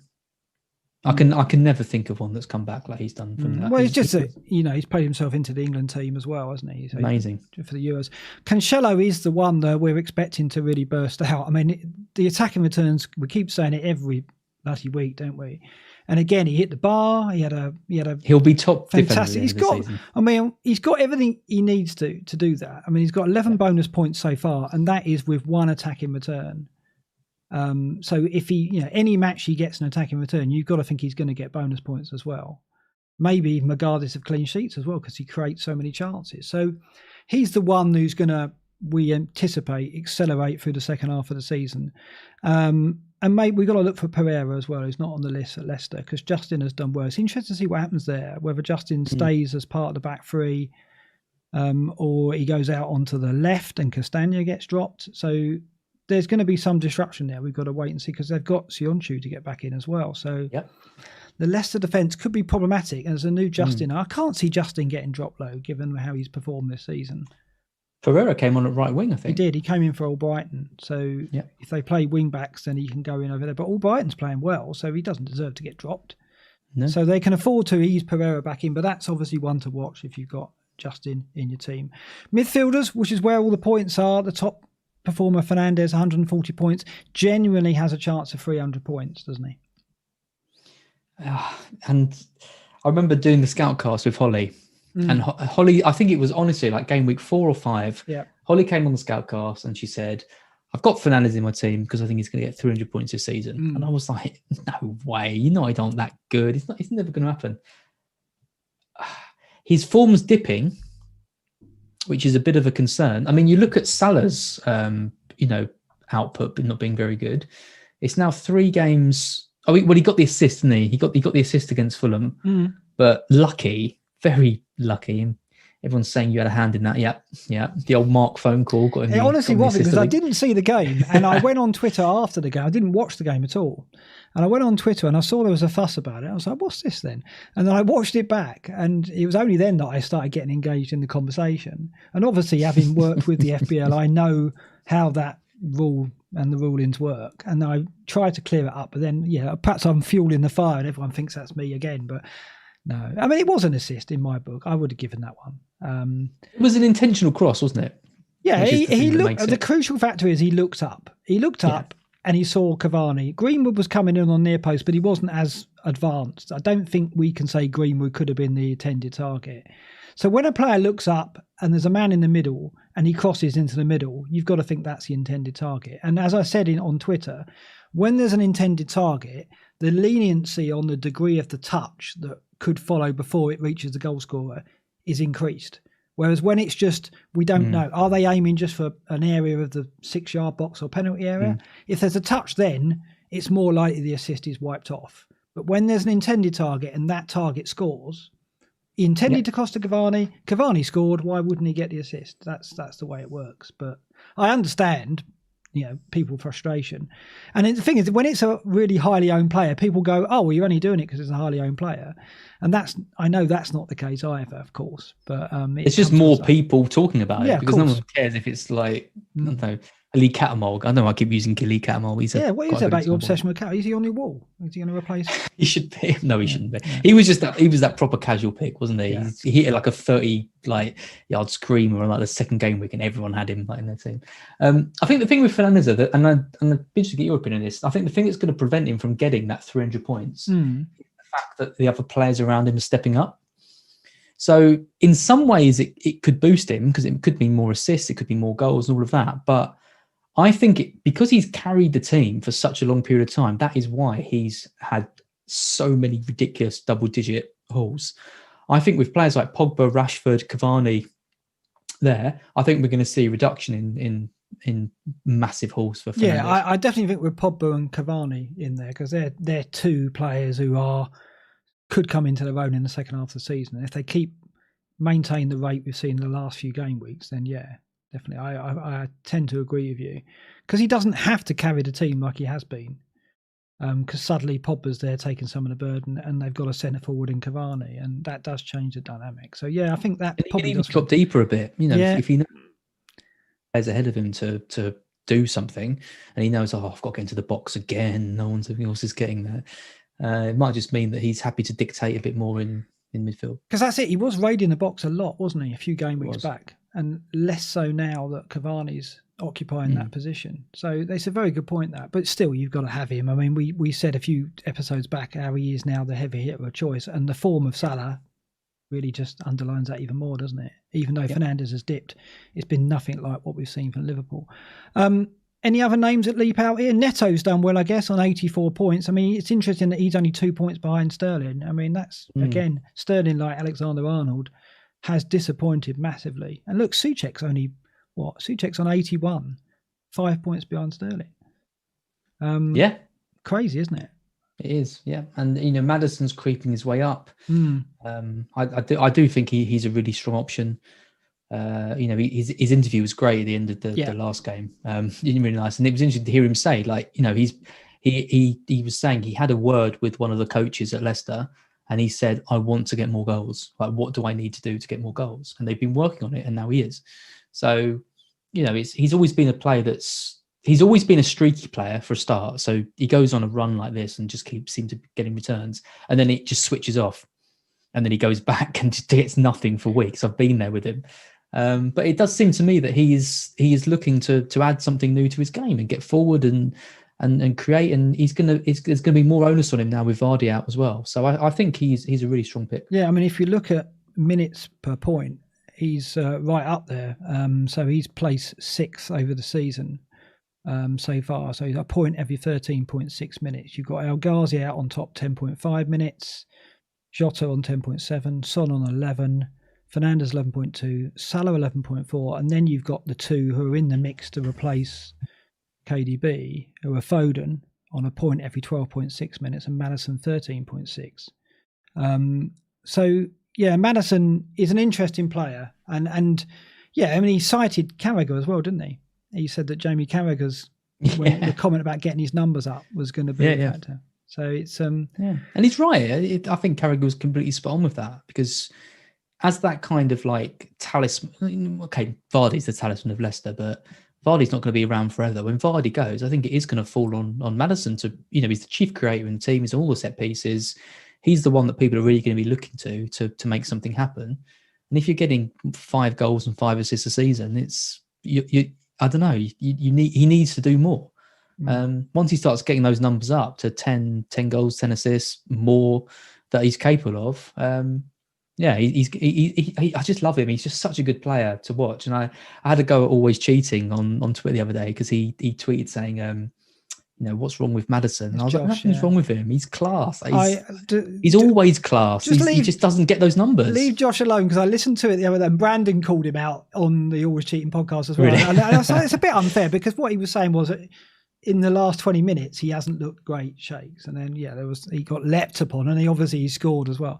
But yeah, I think it was a bit harsh the way that turned out on Twitter. But it's quite fair, because then I think Josh tweeted about Alexander-Arnold during the Burnley game, and I was thinking, is it going to happen again? Is he every time Josh tweets about a player now, I go, oh, is it? It seems to be a bit of a thing now that he's doing that. I mean, it's the England squad as well. He's up against the likes of Grealish, Sancho, Sterling, Rashford, presumably for a role in the team, and Foden, I guess. Yeah, it's hard in the front three, or maybe it depends on what formation he plays. I mean, you got to think that Rice and Henderson pick themselves. Yeah. So there's not many. I still think Grealish is ahead of him. I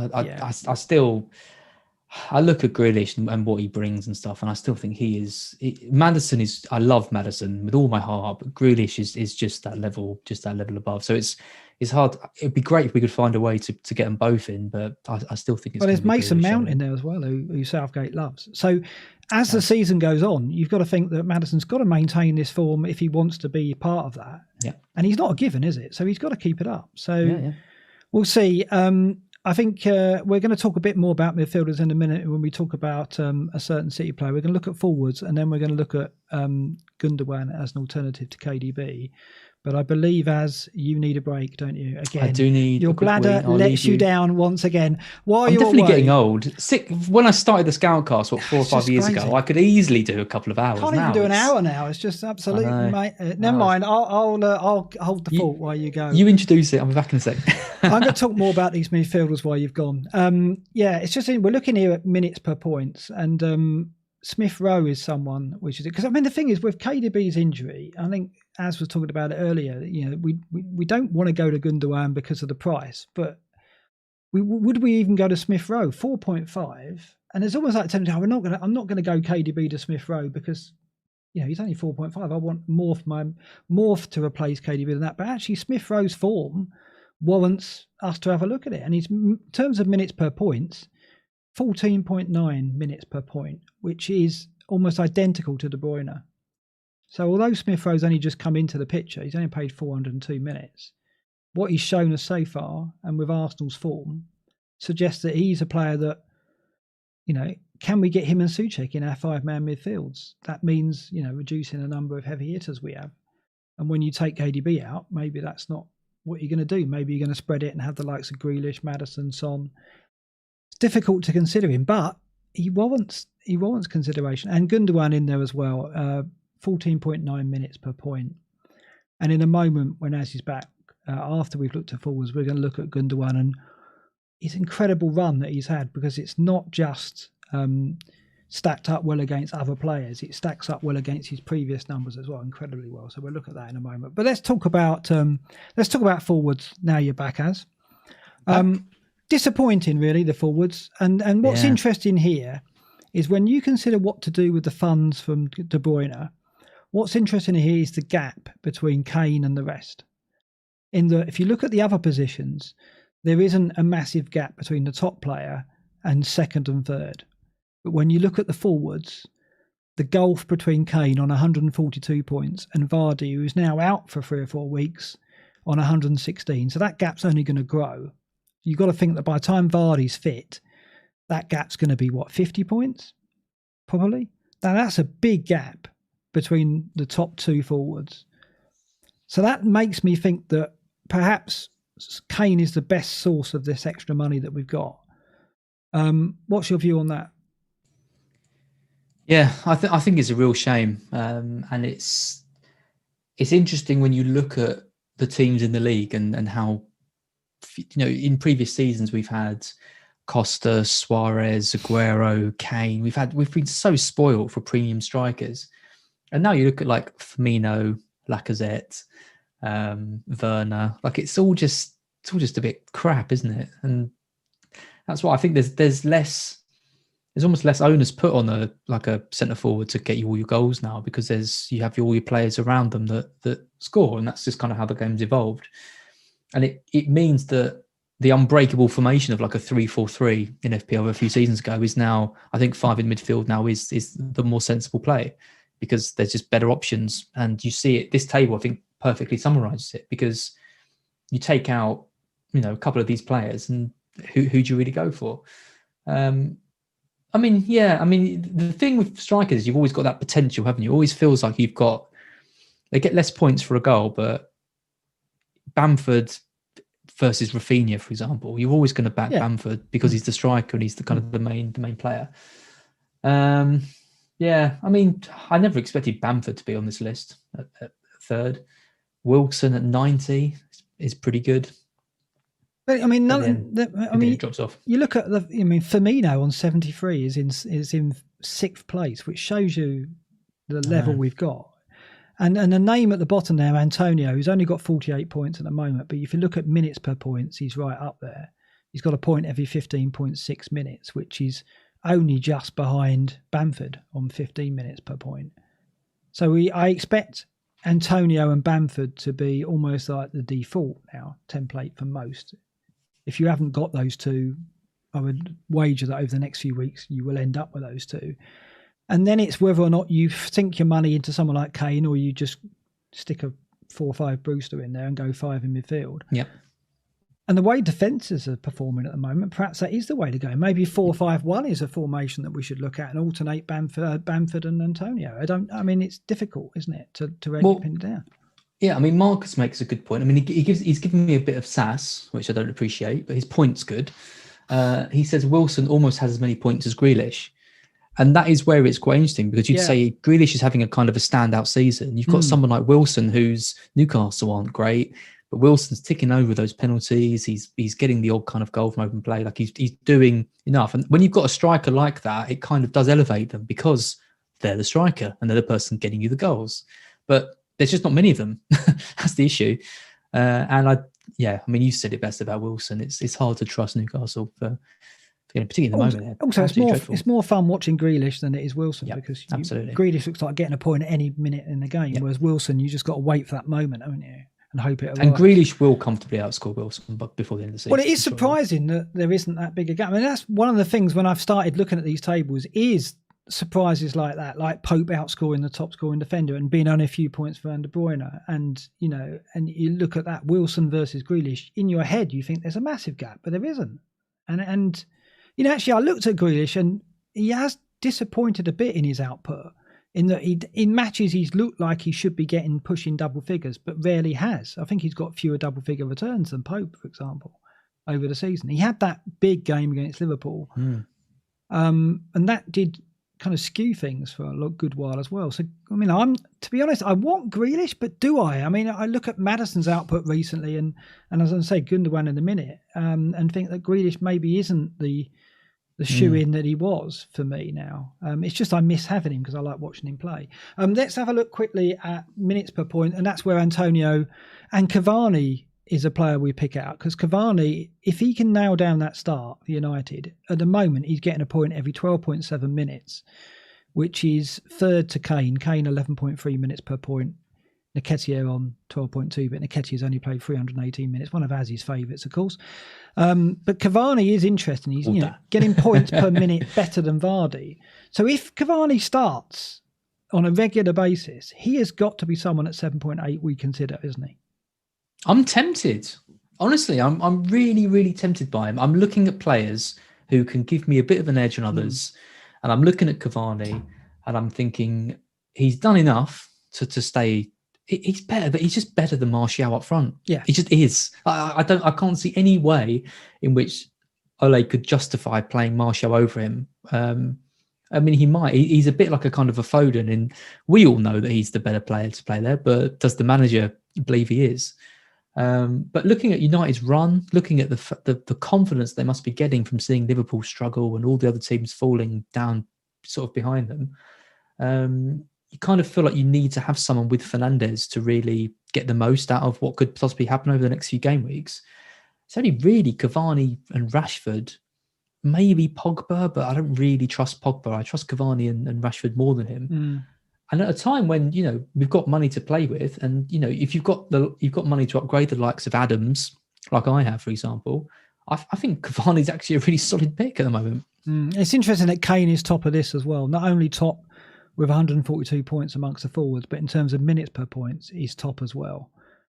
And that is like, I mean, in the other list, we've seen players come into the equation, but seeing Kane top of both lists is quite an eye-opener, and it shows you what an asset he could be in the second half of the season. And perhaps we're wrong to. I mean, I haven't got him at the moment, and the tendency is to put the money in midfield, but maybe during this period with De Bruyne out and Salah off form, it's time to look back at Kane. When you see how much Son is overperforming his stats, it does make me think Kane is the one to go for. Yeah, out of the two. Yeah. If I was wildcarding, I'd have Kane over Son for sure. Yeah, it's interesting. Interesting times. Okay, what next? I want to look at Gündogan, because he's a player that has got to be in the reckoning to replace KDB. And perhaps it's just a go-to, the straight swap, as I say here. I'm looking at City's stats here over the last 7 matches, because this is when Gündogan came into form. He's got 5 goals in the last 7 matches, as this data shows, as this table shows. So he's their leading scorer over that spell. And although De Bruyne is right out on top for minutes per shot, minutes per chance created, minutes per expected goal involvement, non-penalty, over everybody else, what's interesting is Gündogan's numbers for shots. He's had 22 compared to De Bruyne's 24. way out in front, those two, ahead of Sterling, Foden and Cancelo on 13, 12 and 10. But shots in the box, Gündogan, 16 shots in the box, the most of any City player over that 7-match spell. That is something I didn't expect to see from him in the position he plays, but something has been tweaked in the way he's playing and the fact that he's getting into the box to look for those opportunities, isn't it? Yeah, I mean, a great post I saw on Twitter, I can't remember who it was from, but they said, if Gündogan was 10 million, everyone would be doing KDB to Gündogan. But because Gündogan is 5.5 or whatever he is, you don't know what to do with the extra money. So it's easier to go from KDB to Sterling because you haven't got to worry about what to do with the rest. You don't want someone to look at your team and be like, oh, that person's got 7 million in his bank. What a casual and noob and all that. And I think there's a lot of truth in that. I think you can be put off by his price. I don't particularly like Gündogan, but if I was going to pick another City attacker, it would be him. I mean, look at I think he's streaks ahead of everyone else. Penalty area touches, he's had as many as De Bruyne over the last 7 games. But how? I know. Like you just said, he doesn't play. Like De Bruyne is supposed to be the one at the top of the free, and he's supposed to be kind of towing the line.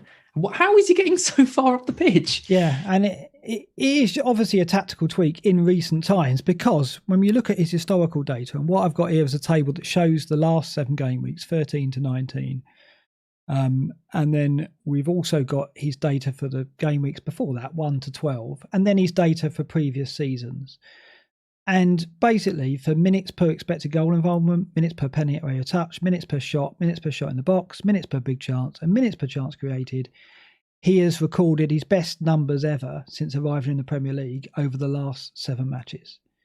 So it's not just this season, but if you look back, even the season where he kind of broke into the team, got 6 goals, 3 assists, he is massively outperforming the data at that time as well. So something has been radically changed for the position he's taken up, or the license he's been given to get into the box. That's clear. So the key question is, how does that change with De Bruyne out? Does he carry on in that role?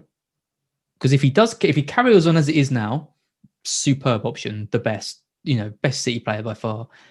If his role changes and he's expected to come back deeper, dictate more, Bernardo Silva pushes up more in midfield, Foden comes in, that's what I don't really know. And we haven't really got the time to assess it because the next fixtures are so good, you want him in sort of immediately. Yeah, but to counter that, although you're right, and really, ideally, we would get time to, and the thing is, we will have, they've got a cup tie, right? So who knows, he might put a stronger team out. I doubt it. He's probably going to play the kids. So that isn't going to help us, unfortunately. But to counter the fact that there could be a change in the way Gündogan plays, he will be on set pieces and he is going to be on penalties against 3 very weak teams in Sheffield United, West Brom, and who is it? Sheffield United, West Brom and Burnley, is it? Burnley, the 3? Yeah. Okay, well, Burnley maybe not a weak team given the way they played at Liverpool, but you still expect City to win those 3 games. You expect clean sheets and you expect them to score a few goals, given that they're top of the defensive data and they're top of the attacking data at the moment. But they will be worse without De Bruyne. Yeah, and it's kind of constantly like... What degrees of worse, though? That's the thing. We don't know. And is that enough to go... Because one of the obvious ploys is I'll go Stones, I'll triple up the City defence. And you're almost certain to get 2 clean sheets out of the next 3, aren't you? Probably going to get 3, to be fair. So the points are in the bank there. The ceiling is lower. Arguably, Gündogan, having scored 5 goals in 7 games, could outscore Stones over the next 3. He could. But it's a safer bet to go Stones. But Gündogan's value, and the key is his value even when De Bruyne comes back. Arguably, you would keep him in. I think I'm going to get him. Do you? Even though the face, you're still going to... The face will annoy me, but... Just pretend it's Bernardo Silva. I think it's interesting with Souček. I do wonder if with Antonio back... whether Souček's going to be as effective, because does the style of play change a little bit? Do they need to lump balls forward? Do they need to get those crosses in as much? Is he going to be the main target man with Antonio there who can kind of do damage? And if Gundogan's only a little bit more expensive than him, I do think maybe Souček might go for me. So it might be Souček to Gündogan on the cards. It's just what the outstanding stat for me is that minutes per shot in the box. So over the last 7 game weeks, he's had a shot in the box every 37 minutes. His best previous to that was in his first season, it was every 70.9 minutes. Last season, it was 130 minutes. The season before that, 155. The increase is massive. I know, yeah. And it's over a sustained period, 7 weeks. So that is a definite tweak. Yep. Now, the question is, does he assume that role with De Bruyne not there? We don't know, and we'll never know. We won't know until probably a couple of games in. Maybe not even one game would be enough. But what we do know is on penalties. It's those it's the penalties. Yeah, I mean, you're looking at paying more money for these premium picks just because they've got penalties. When you've got the insurance of penalties from a 5.5 million midfielder playing for City with decent stats, it feels like if neither of us got him in 4 weeks, we'd be like, yeah, why the fuck didn't we get Gündogan in weeks ago? Obviously, De Bruyne was out. It does seem like a bit of a no-brainer to me. Okay. Let's see. Credit to David Mundy, by the way. David brought him in for the double.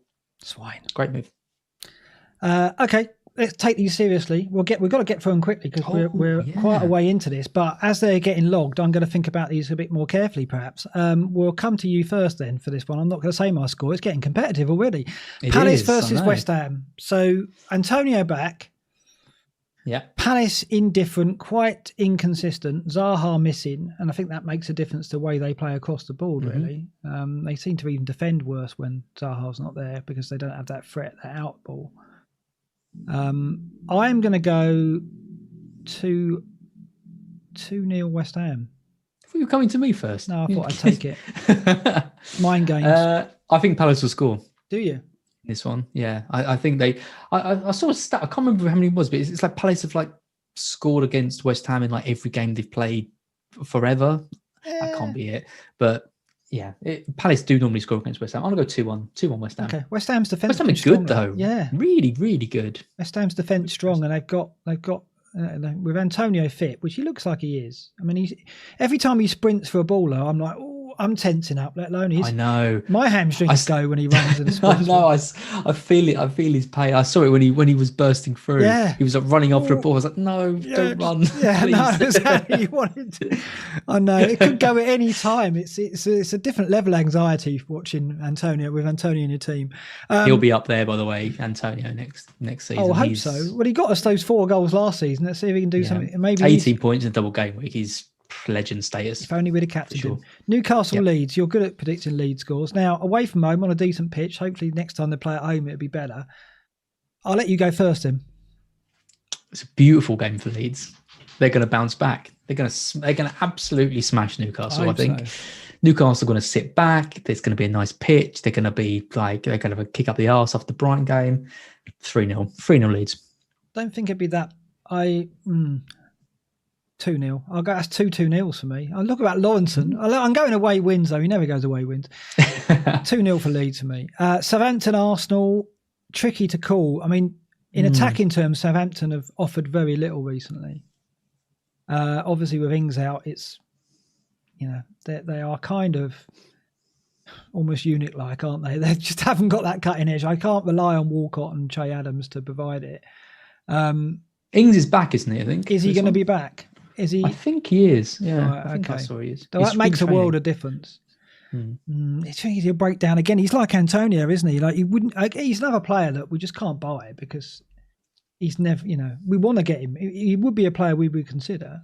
But do you think he'll get a move? There's lots of talk of him getting a move to Chelsea or United or someone like that. He wants it, doesn't he? There's no smoke without fire. He wants deserves it, which is a shame because I think Southampton took a chance on him and brought him through, and he's going to get in that England squad, I expect, on the back of his Southampton form. But I will go with another away win here. Wow! And I'm going to go 1-0 Arsenal.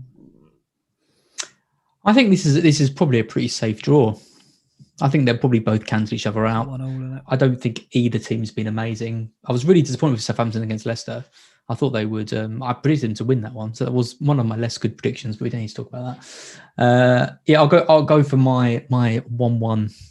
My nice. Yeah, I mean, 1-1. With Ings back, they will have more about them, but I just don't. I don't trust it until I see him out. I just put them. They're similar. They're just very, very similar standard. I think at the moment they're just. I don't see either one really grabbing that game. Aubameyang 2 goals the other day. Sorry, who? Aubameyang. Nketiah scored there last year, I think. Do you remember that? He did. Yeah, but I think Arsenal win. Remember him. West Brom, Man City. You can only see this going well. And as I said earlier, I prefer West Brom away than I do at home. I mean, they can absolutely capitulate, can't they? As they did against Leeds. And while City aren't the goal machine that we perhaps have seen them as in the past seasons, I think this could be a heavy victory. I'm going to go 3-0. Oh, wow. Really heavy. I nearly went 4. Maybe I'll go 4 then. I'll go 4. I'll go 4-0. Yeah. I don't know. I think De Bruyne out is going to affect City quite a lot, and I'm not really sure. I don't think it's going to be massive. I'm just going to go for a 2-0 City. Owenson. Okay. Away team. Yeah, right. He would never predict West Brom to beat City. If I was going to pick a 4-0 anywhere, it would have to be City West Brom. And you're right, we don't know what's going to happen without De Bruyne. It could go either way. I mean, 80-20, it will affect them and they'll struggle to score, as they have done with him playing. But I don't know. They won the league without him, so he's not. Yeah, and I fancy Sterling in this game. I really do. Yeah. I think this could be away from home against the worst defence in the league statistically. And I think West Brom, they'll want to try and play a bit, I think, at times. I don't think they'll be on the back foot from the off. I think they will try and offer something. I think they'll get caught like they did against Leeds. Anyway, I'll stick with 4-0. With everyone bringing in Diaz and Stones, they're definitely going to score West Brom. Ajayi, you can just see it. Ajayi set piece, 3 goals so far. Yeah, we tipped him. He's actually someone for a cheeky couple of game weeks punt when they've got 2 good home games. I think they've got. Let's have a quick look. I think they've got West Brom. Who are their fixtures they've got after this? Yeah, they've got Fulham and Sheffield United, 21 and 22. Ajayi for those 2 could be worth a go. Could be. Yeah, be better than Johnson. Yeah, maybe. Yeah, it will be. I might double up on West Brom. Burnley versus Villa. I'm going to go with a 1-1. Interesting. Yeah, special. I think Villa will win it. I wasn't impressed with Burnley. I mean, Burnley defended well, but I don't know. I don't like watching them. I thought Villa defended really well against City. I think they were unlucky with that offside thing. Such a weird rule. We've been talking about it with a few people. I kind of do blame Mings, but also think it's really harsh on what happened. But he knew he was there and he controlled it, and he didn't have to, right? And I think he is at fault, but it is a strange rule. But it is, and they say like, nobody knows. If you're a Premier League centre back, you know that bloody rule, right? Yeah. You don't. That's like fundamental to your role in the team. You need to know that rule. That if the players behind you, why don't you know that rule? There were pundits going, the players are confused. They don't know. They bloody well should know the rules. They've got a bit of time to look into the rules before they go onto the pitch before the season starts to learn what the rules are. So he did know what was going on. It's just weird that a completely offside player can make a defender panic when they're offside. They shouldn't be having any say in what the defender does. So the defender knows he can't take a touch because there's an offside player, but he shouldn't have to think that because they're clearly offside. I agree. And it's kind of like almost a bad sportsmanship thing, isn't it? But it is. Yeah. Shouldn't play. I'll go for a 2-0 Villa in this one. I think Villa are going to win it. Easily. I think they'll offer plenty in attack. I think Pope will make a few saves here. It's too much to ask for 1-0. But I'll stick with 1-1. Chelsea Wolves, both teams in dire form. Oh God, it's such an awful looking game. It's going to probably be quite good. I don't see that. I just think they're going to be so anxious. I mean, Wolves can't afford another defeat because they could, if they're not careful, drop into a fight here. If Fulham get a result at Brighton, then it starts getting anxious for Wolves. I will go 0-0. I might go with Bro Time on the chat, which is a 1-0 Wolves match and Lampard sacked. Straight after the game. I think that could happen. For FPL Pot Noodle, if Lampard doesn't get sacked, even if Az does get the score right, he gets that wrong because he submitted. But if I get it right, I get triple points. Well, he submitted the Lampard sacking as part of the prediction. Therefore, he cannot get it right if it stays. I'm going to go with a 1-0. I'm going to go with a 1-0 Wolves. And Brighton versus Fulham. Fulham are going to beat you. they're going to beat you by 2-1. I like Fulham. I like Fulham. I really like them. I thought they were brilliant in both games. I think this. I actually genuinely think this could be a really good match. I think if you're looking at a match to watch, amazingly, I think this could be really good. I'm gonna go for 1-1. I think both teams are capable of winning it. I'm not really sure which way it will go, so I'll play safe. Okay, Everton, Leicester. I like Fulham though. I honestly do. Oh yeah, they're like Leeds. I think they're now playing the kind of football that have brought something new to the Premier League, which is really good. I like seeing the promoted teams do that because it's fresh, isn't it? I mean, Sheffield United did it to an extent. They came up with a different brand of football and were involved in some good games. Less so this season, but Fulham definitely are a team worth watching now. Everton versus Leicester. You've got to tip Leicester. And I mean, I'm struggling not to play James Justin here because I think they could keep a clean sheet. But Calvert-Lewin is back, and that's making me think that Everton could score. But I will still go with another 2-0 this time to Leicester. Just a quick message on the chat. Prashant Sachev says, Mark and I don't know if you've... But just wanted to say you've helped me so much with anxiety and borderline depression. I love hearing you talk. Wow. Blimey. That's... just a...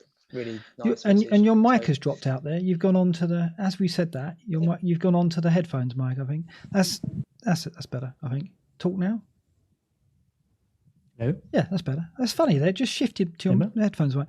Well, that's good to know that it's a nice message, right? It is, and we've said before that it's surprising how much FPL and FPL content means to people. Like, we play it as a game, and you see a lot of people on Twitter, and I know we're going to go off on a tangent here. I see a lot of people, it's only a game, but actually, to a lot of people, including myself and you, it is a bit more than that. And you know, I do feel it's escape, isn't it? Yeah, it is, absolutely. So that's why when people go, oh well, sharing your scores, people should be, it should be water for ducks back, and it shouldn't affect people, but it does, because for some people it is more than just a game, right? So, and comments like that, when you get them, are humbling, and it makes you realise that to a lot of people, what we do and what FBL do is a big thing to people. It certainly is to me. So. And all the content, all the people. Doing amazing content stuff. Absolutely. Like I mean, when I posted that message about being a bit down, the response I got from people saying, in hospital beds, listening to podcasts, not just us, but just in general, like it's a nice it's a nice position to be in, for us to be making some dent in people's happiness and stuff during this time. Weird time. Where were we? So I think Everton are going to win, though. Do you? I'm going to back Everton. All right. Yeah. I think Vardy's a big miss. I think Everton are strong, and they're getting players back. Calvert-Lewin's back in training. The boys are back in town. Be there. Dean's back. The boys are back in town. I just think they're going to have a bit too much for Leicester. I think they're going to win it 2-0. 2-0. That seems a bit extreme. Leicester will score. Come on. I'll stand by it. 2-0. Right. United, Sheffield United. I think Sheffield United will put up a fight, but I can't see them scoring or stopping United here. I think I'm going to have to go a 3-0. It's hard to argue with that. I think I'll join you.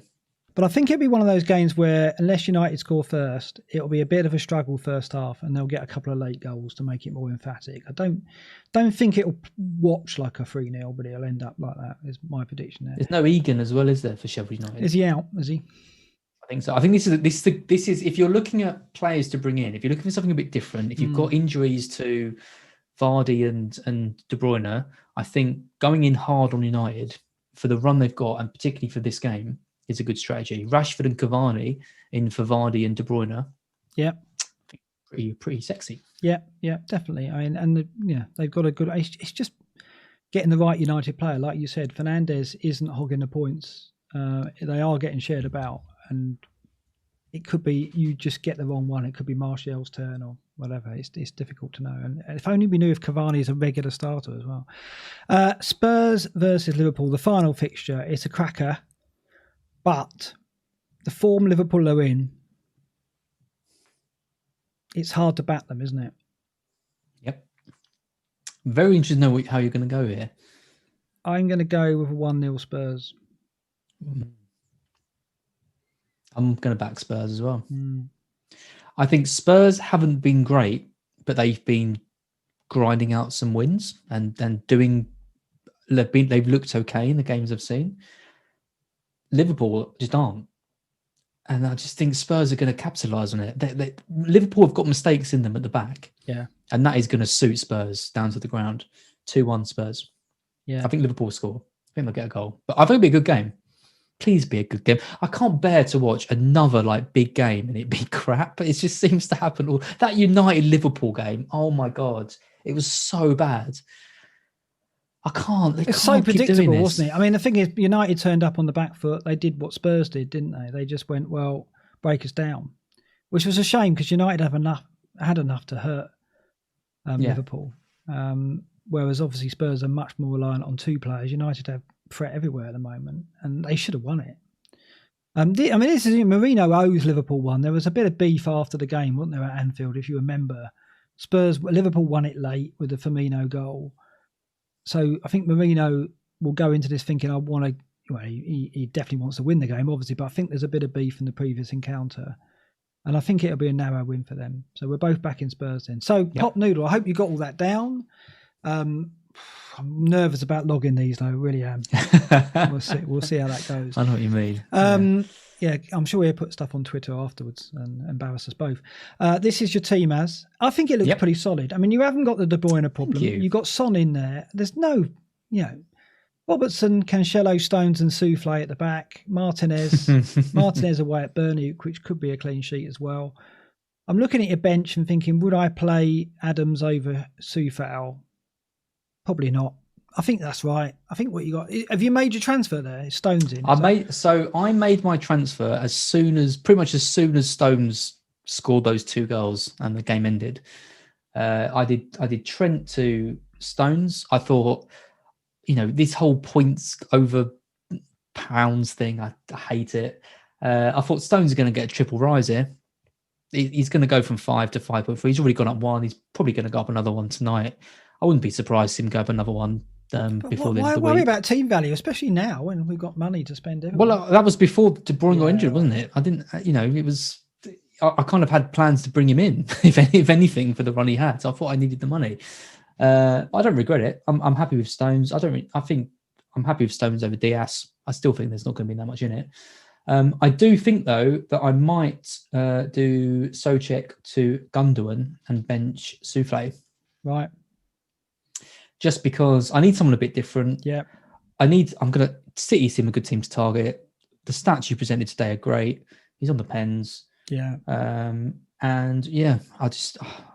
not?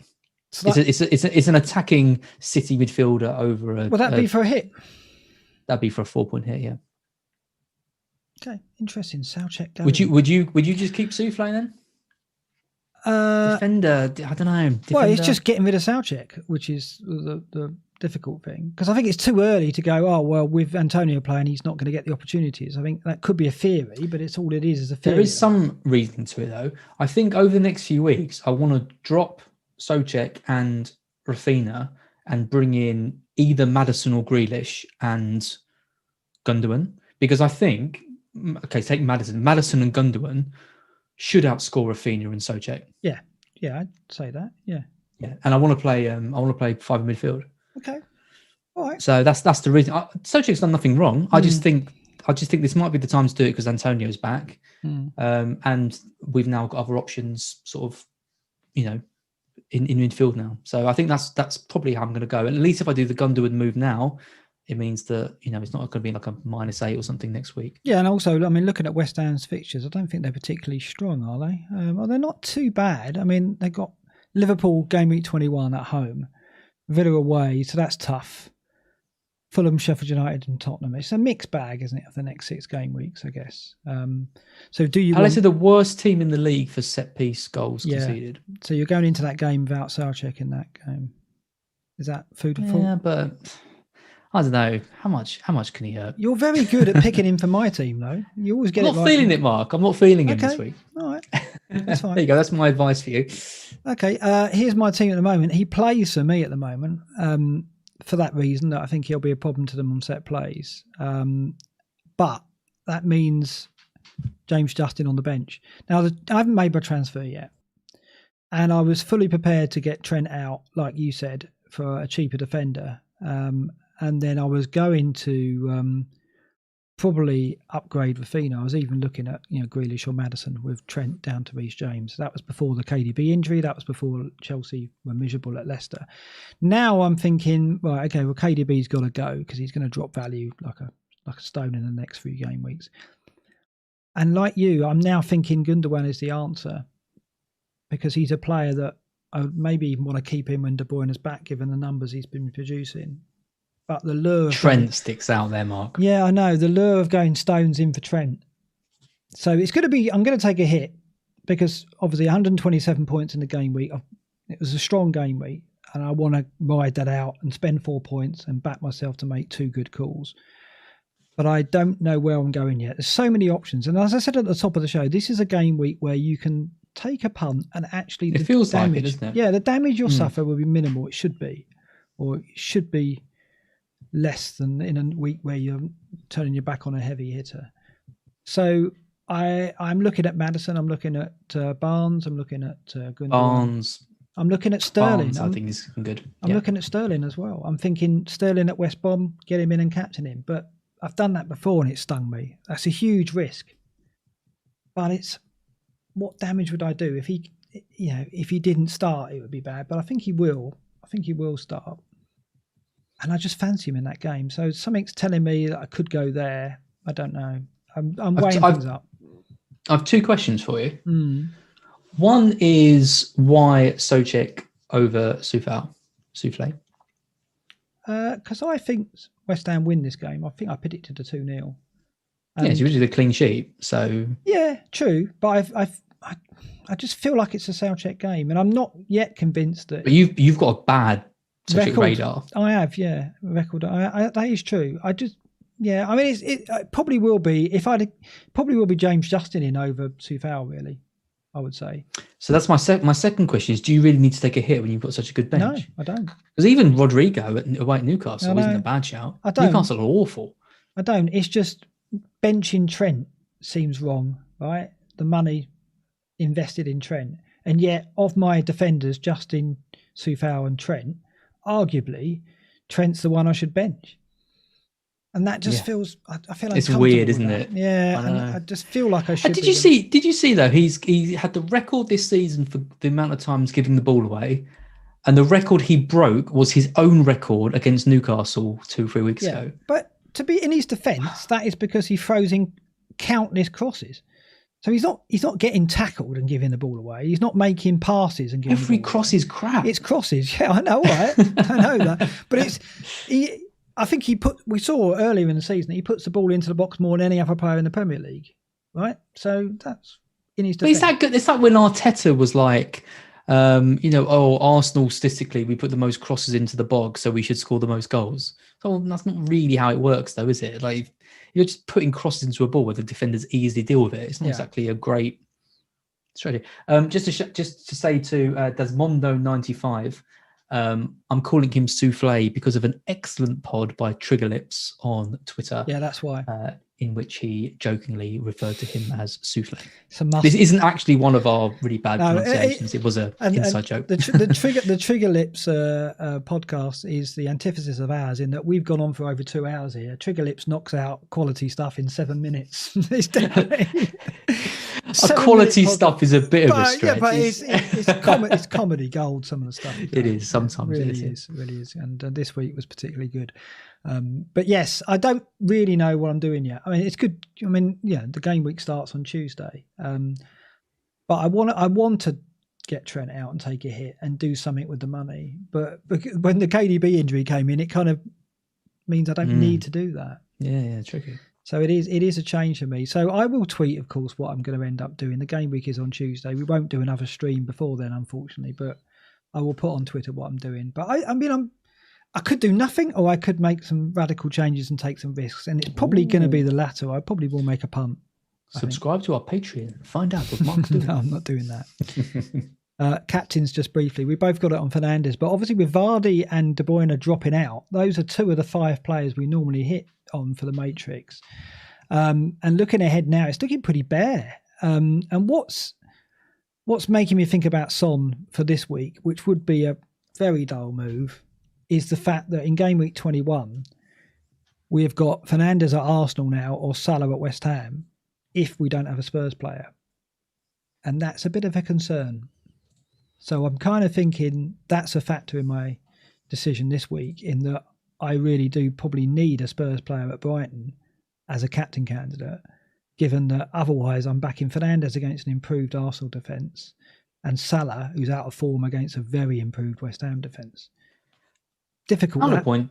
Counterpoint to that, though, is that I actually think that week is a really good week to gamble on a captain, rather than just bringing in someone. Because I don't think Spurs Brighton. I don't think that's going to be a massive Spurs win. I think we should hold our own against them. I'm looking at Leicester Leeds and looking at Barnes or Maddison, which is why I'm really interested to see what happens to Leicester in this game against Everton. Because if they stick Barnes up front and win, and it looks like he's going to play, he's going to come straight into my team and be captain. You'd make Barnes captain, would you, for Leicester at least? I would do. Well, Vardy was up there. If Vardy was I'd make him captain. If he's playing up front against Leeds, he'd be my captain over Son away at Brighton for sure. The other one though is Everton Newcastle.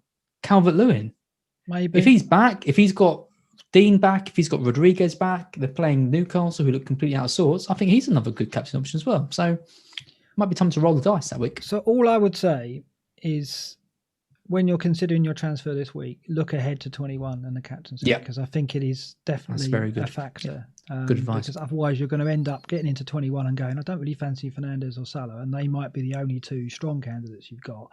So just bear that in mind. Looking ahead beyond that, we've got Salah in 22 at home to Brighton, when probably we may well end up going to Fernandes instead, depending on how Liverpool got to come out of this, haven't they? But 22 is a tricky week. It is as well. I mean, it is tough now because De Bruyne was in here for these, right? Now, I don't think there's a City candidate you would trust. So City are kind of a no-go for the captaincy, aren't they? A defender? Cancelo? Well, in a double game week, you back a defender, but I don't know about you doing it in a single. It's 20 points is coming, Mark. Yeah. So tricky. I mean, the Matrix is something you've got to take care of going forward now. We've got De Bruyne and Vardy out of the equation. For this week, Salah's got the best numbers in terms of minutes per expected goal involvement, non-penalties, out on top amongst our candidates, which are Fernandes, Kane, Son and Sterling. It's Fernandes, though, for me. Because you're very, very, very brave if you're taking it off Fernandes for someone else, I think. The only thing that would tempt me is Sterling. And the reason why I look at Sterling is those West Brom numbers. If you look at the defensive data we've got on our table here, for both over the season and the last 4 matches, West Brom are by far the most inferior defence on offer out of the opposition for the captain candidates. So West Brom's defence over the last 4 game weeks, expected goals every 42.4 minutes. So they're expected to concede 2 goals a game based on their last 4. And if you track it over the season, it's 49.6, so it's no better. So basically, West Brom go into every game expected to concede 2 goals, and they're playing Man City. Or are without De Bruyne, but even so, if they're expected to concede 2 goals in every game, you got to think, Gündogan. I know. But would you go captaincy? You can't go captaincy on him, can you? Sterling, you could. Everything you've presented tonight suggests that you can. Everything you've presented tonight suggests Gündogan over Sterling. Maybe. Do I trust Sterling? No. Do I trust Gündogan with penalties? Probably. Got to get one though, haven't they? I just like Sterling in this game, and I just wonder whether I'm going to risk it for that one game. I think it's the same thing as I said earlier. I think if Sterling and Gündogan were the same price, you'd be picking Gündogan. Right. Good thing. Yeah. Very good point. Very good point. And Sterling has hurt us before, but it's just that West Brom data, which is I mean, Sheffield United have come on recently. If you look at their last 4 matches, they've actually done better than Spurs for minutes per expected goal conceded non-penalty. So they've been expected goal every 112 minutes compared to Spurs' 91.4. So Sheffield United's defence has been stronger. That's why, even though United are at home to Sheffield United and it's a game where we're all lumping on Fernandes, I don't think it'll watch like an emphatic win for United. Might end up like that, but I think it'll be a struggle. But Fernandes is the safe bet. Are you going there? Are you going Fernandes? You had it on him just now when I looked at your team. I mean, he's the obvious choice, but the fact he's such an obvious choice and he's not in the best form ever might be that there might be other ways to go. And I'm almost talking myself into a different kind of captain in either Cancelo or Gundogan. Because I think I'm looking at the potential wise, and I just think that City game has the potential to be the biggest. And I don't particularly like, Sheffield United because they've been awful. But if I'm looking, like you said in your predictions, if you're backing a team to win 4 or 5-0, it's going to be City, right? But what we don't know is how missing De Bruyne is going to affect them, how they're going to set up, and how much attacking potential they're going to have without him. So that's a big unknown, isn't it? That's the trouble. It feels like Cancelo is like an almost guaranteed 6 points minimum. Yeah. Especially if he doesn't play in the cup. Oh, yeah. Yeah, you'd think. I captained Babayero in Champman. That doesn't count as. Not since the time of Marcus Alonso and Leighton Baines are the only two defenders I've captained. Arguably, Cancelo has as much attacking promise as those two. Certainly as Baines, maybe Alonso as well. So, don't know. It's tempting. Fernandes is the obvious pick, but I'm tempted by something a bit right different. Now, it's on Fernandes, but I will talk to Twitter and let you know, and I will let you know what Sutherns is on as well. So yes, we haven't made our decisions yet, but then it is 3 days before the deadline, and that's why we haven't done that yet. A lot can change in 3 days, as we've seen, Lord knows, over Christmas. But let's hope all games go ahead for Gameweek 20. And I guess we'll be back either Wednesday or Thursday, probably Thursday, because then more games that are played and we'd have more back to look back on. But that is our longest show we've ever done there straight away. But then that's what you expect. We did look back over quite a lot of data there over the season. And we did look into Az's team, and we can talk about Az's team forever, but we should. It was nice. I asked the question in the chat after we did this segment. And I said, was that did people enjoy that? And the response was really positive.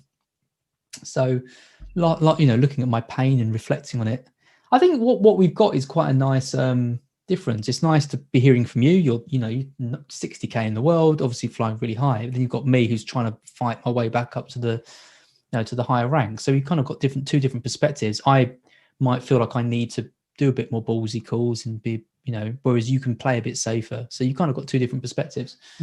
So hopefully that's kind of coming across. You've got chips to play later in the season that I won't have. So we'll have that as well. So that's interesting. That's going to be an interesting twist. The way you approach Game Week 26 will be different to me, I expect. Yeah. And we'll probably play our triple captain at a different time. And we'll have a lot of double game weeks to play it in, I expect. So yeah. We'll see how that goes. It's just over to you to smash and like. Yeah, so we've got 1,384 people watching now. I just want to say thanks for tuning in on a Friday night. I don't know where else you'd be, but it's nice that you chose to spend Friday night with us. Wolves are playing Chorley, weren't they? I wonder what score was. Yeah, I don't know how that ended. 5-5 draw. I'm going to go for a 1-0 Wolves. Oh, that doesn't count either. 1-0 Wolves. That doesn't count either, FPL Noodle, because he may have looked at the score. So as if it was actually 1-0. I knew it would be 1-0. They did stop it. But yeah, like and subscribe if you haven't already. It does really help us grow the channel, as I say every week. But yeah, we'll see you next week. Good luck in the midweek game weeks. Yeah, it's a good night for me. Good night, everyone.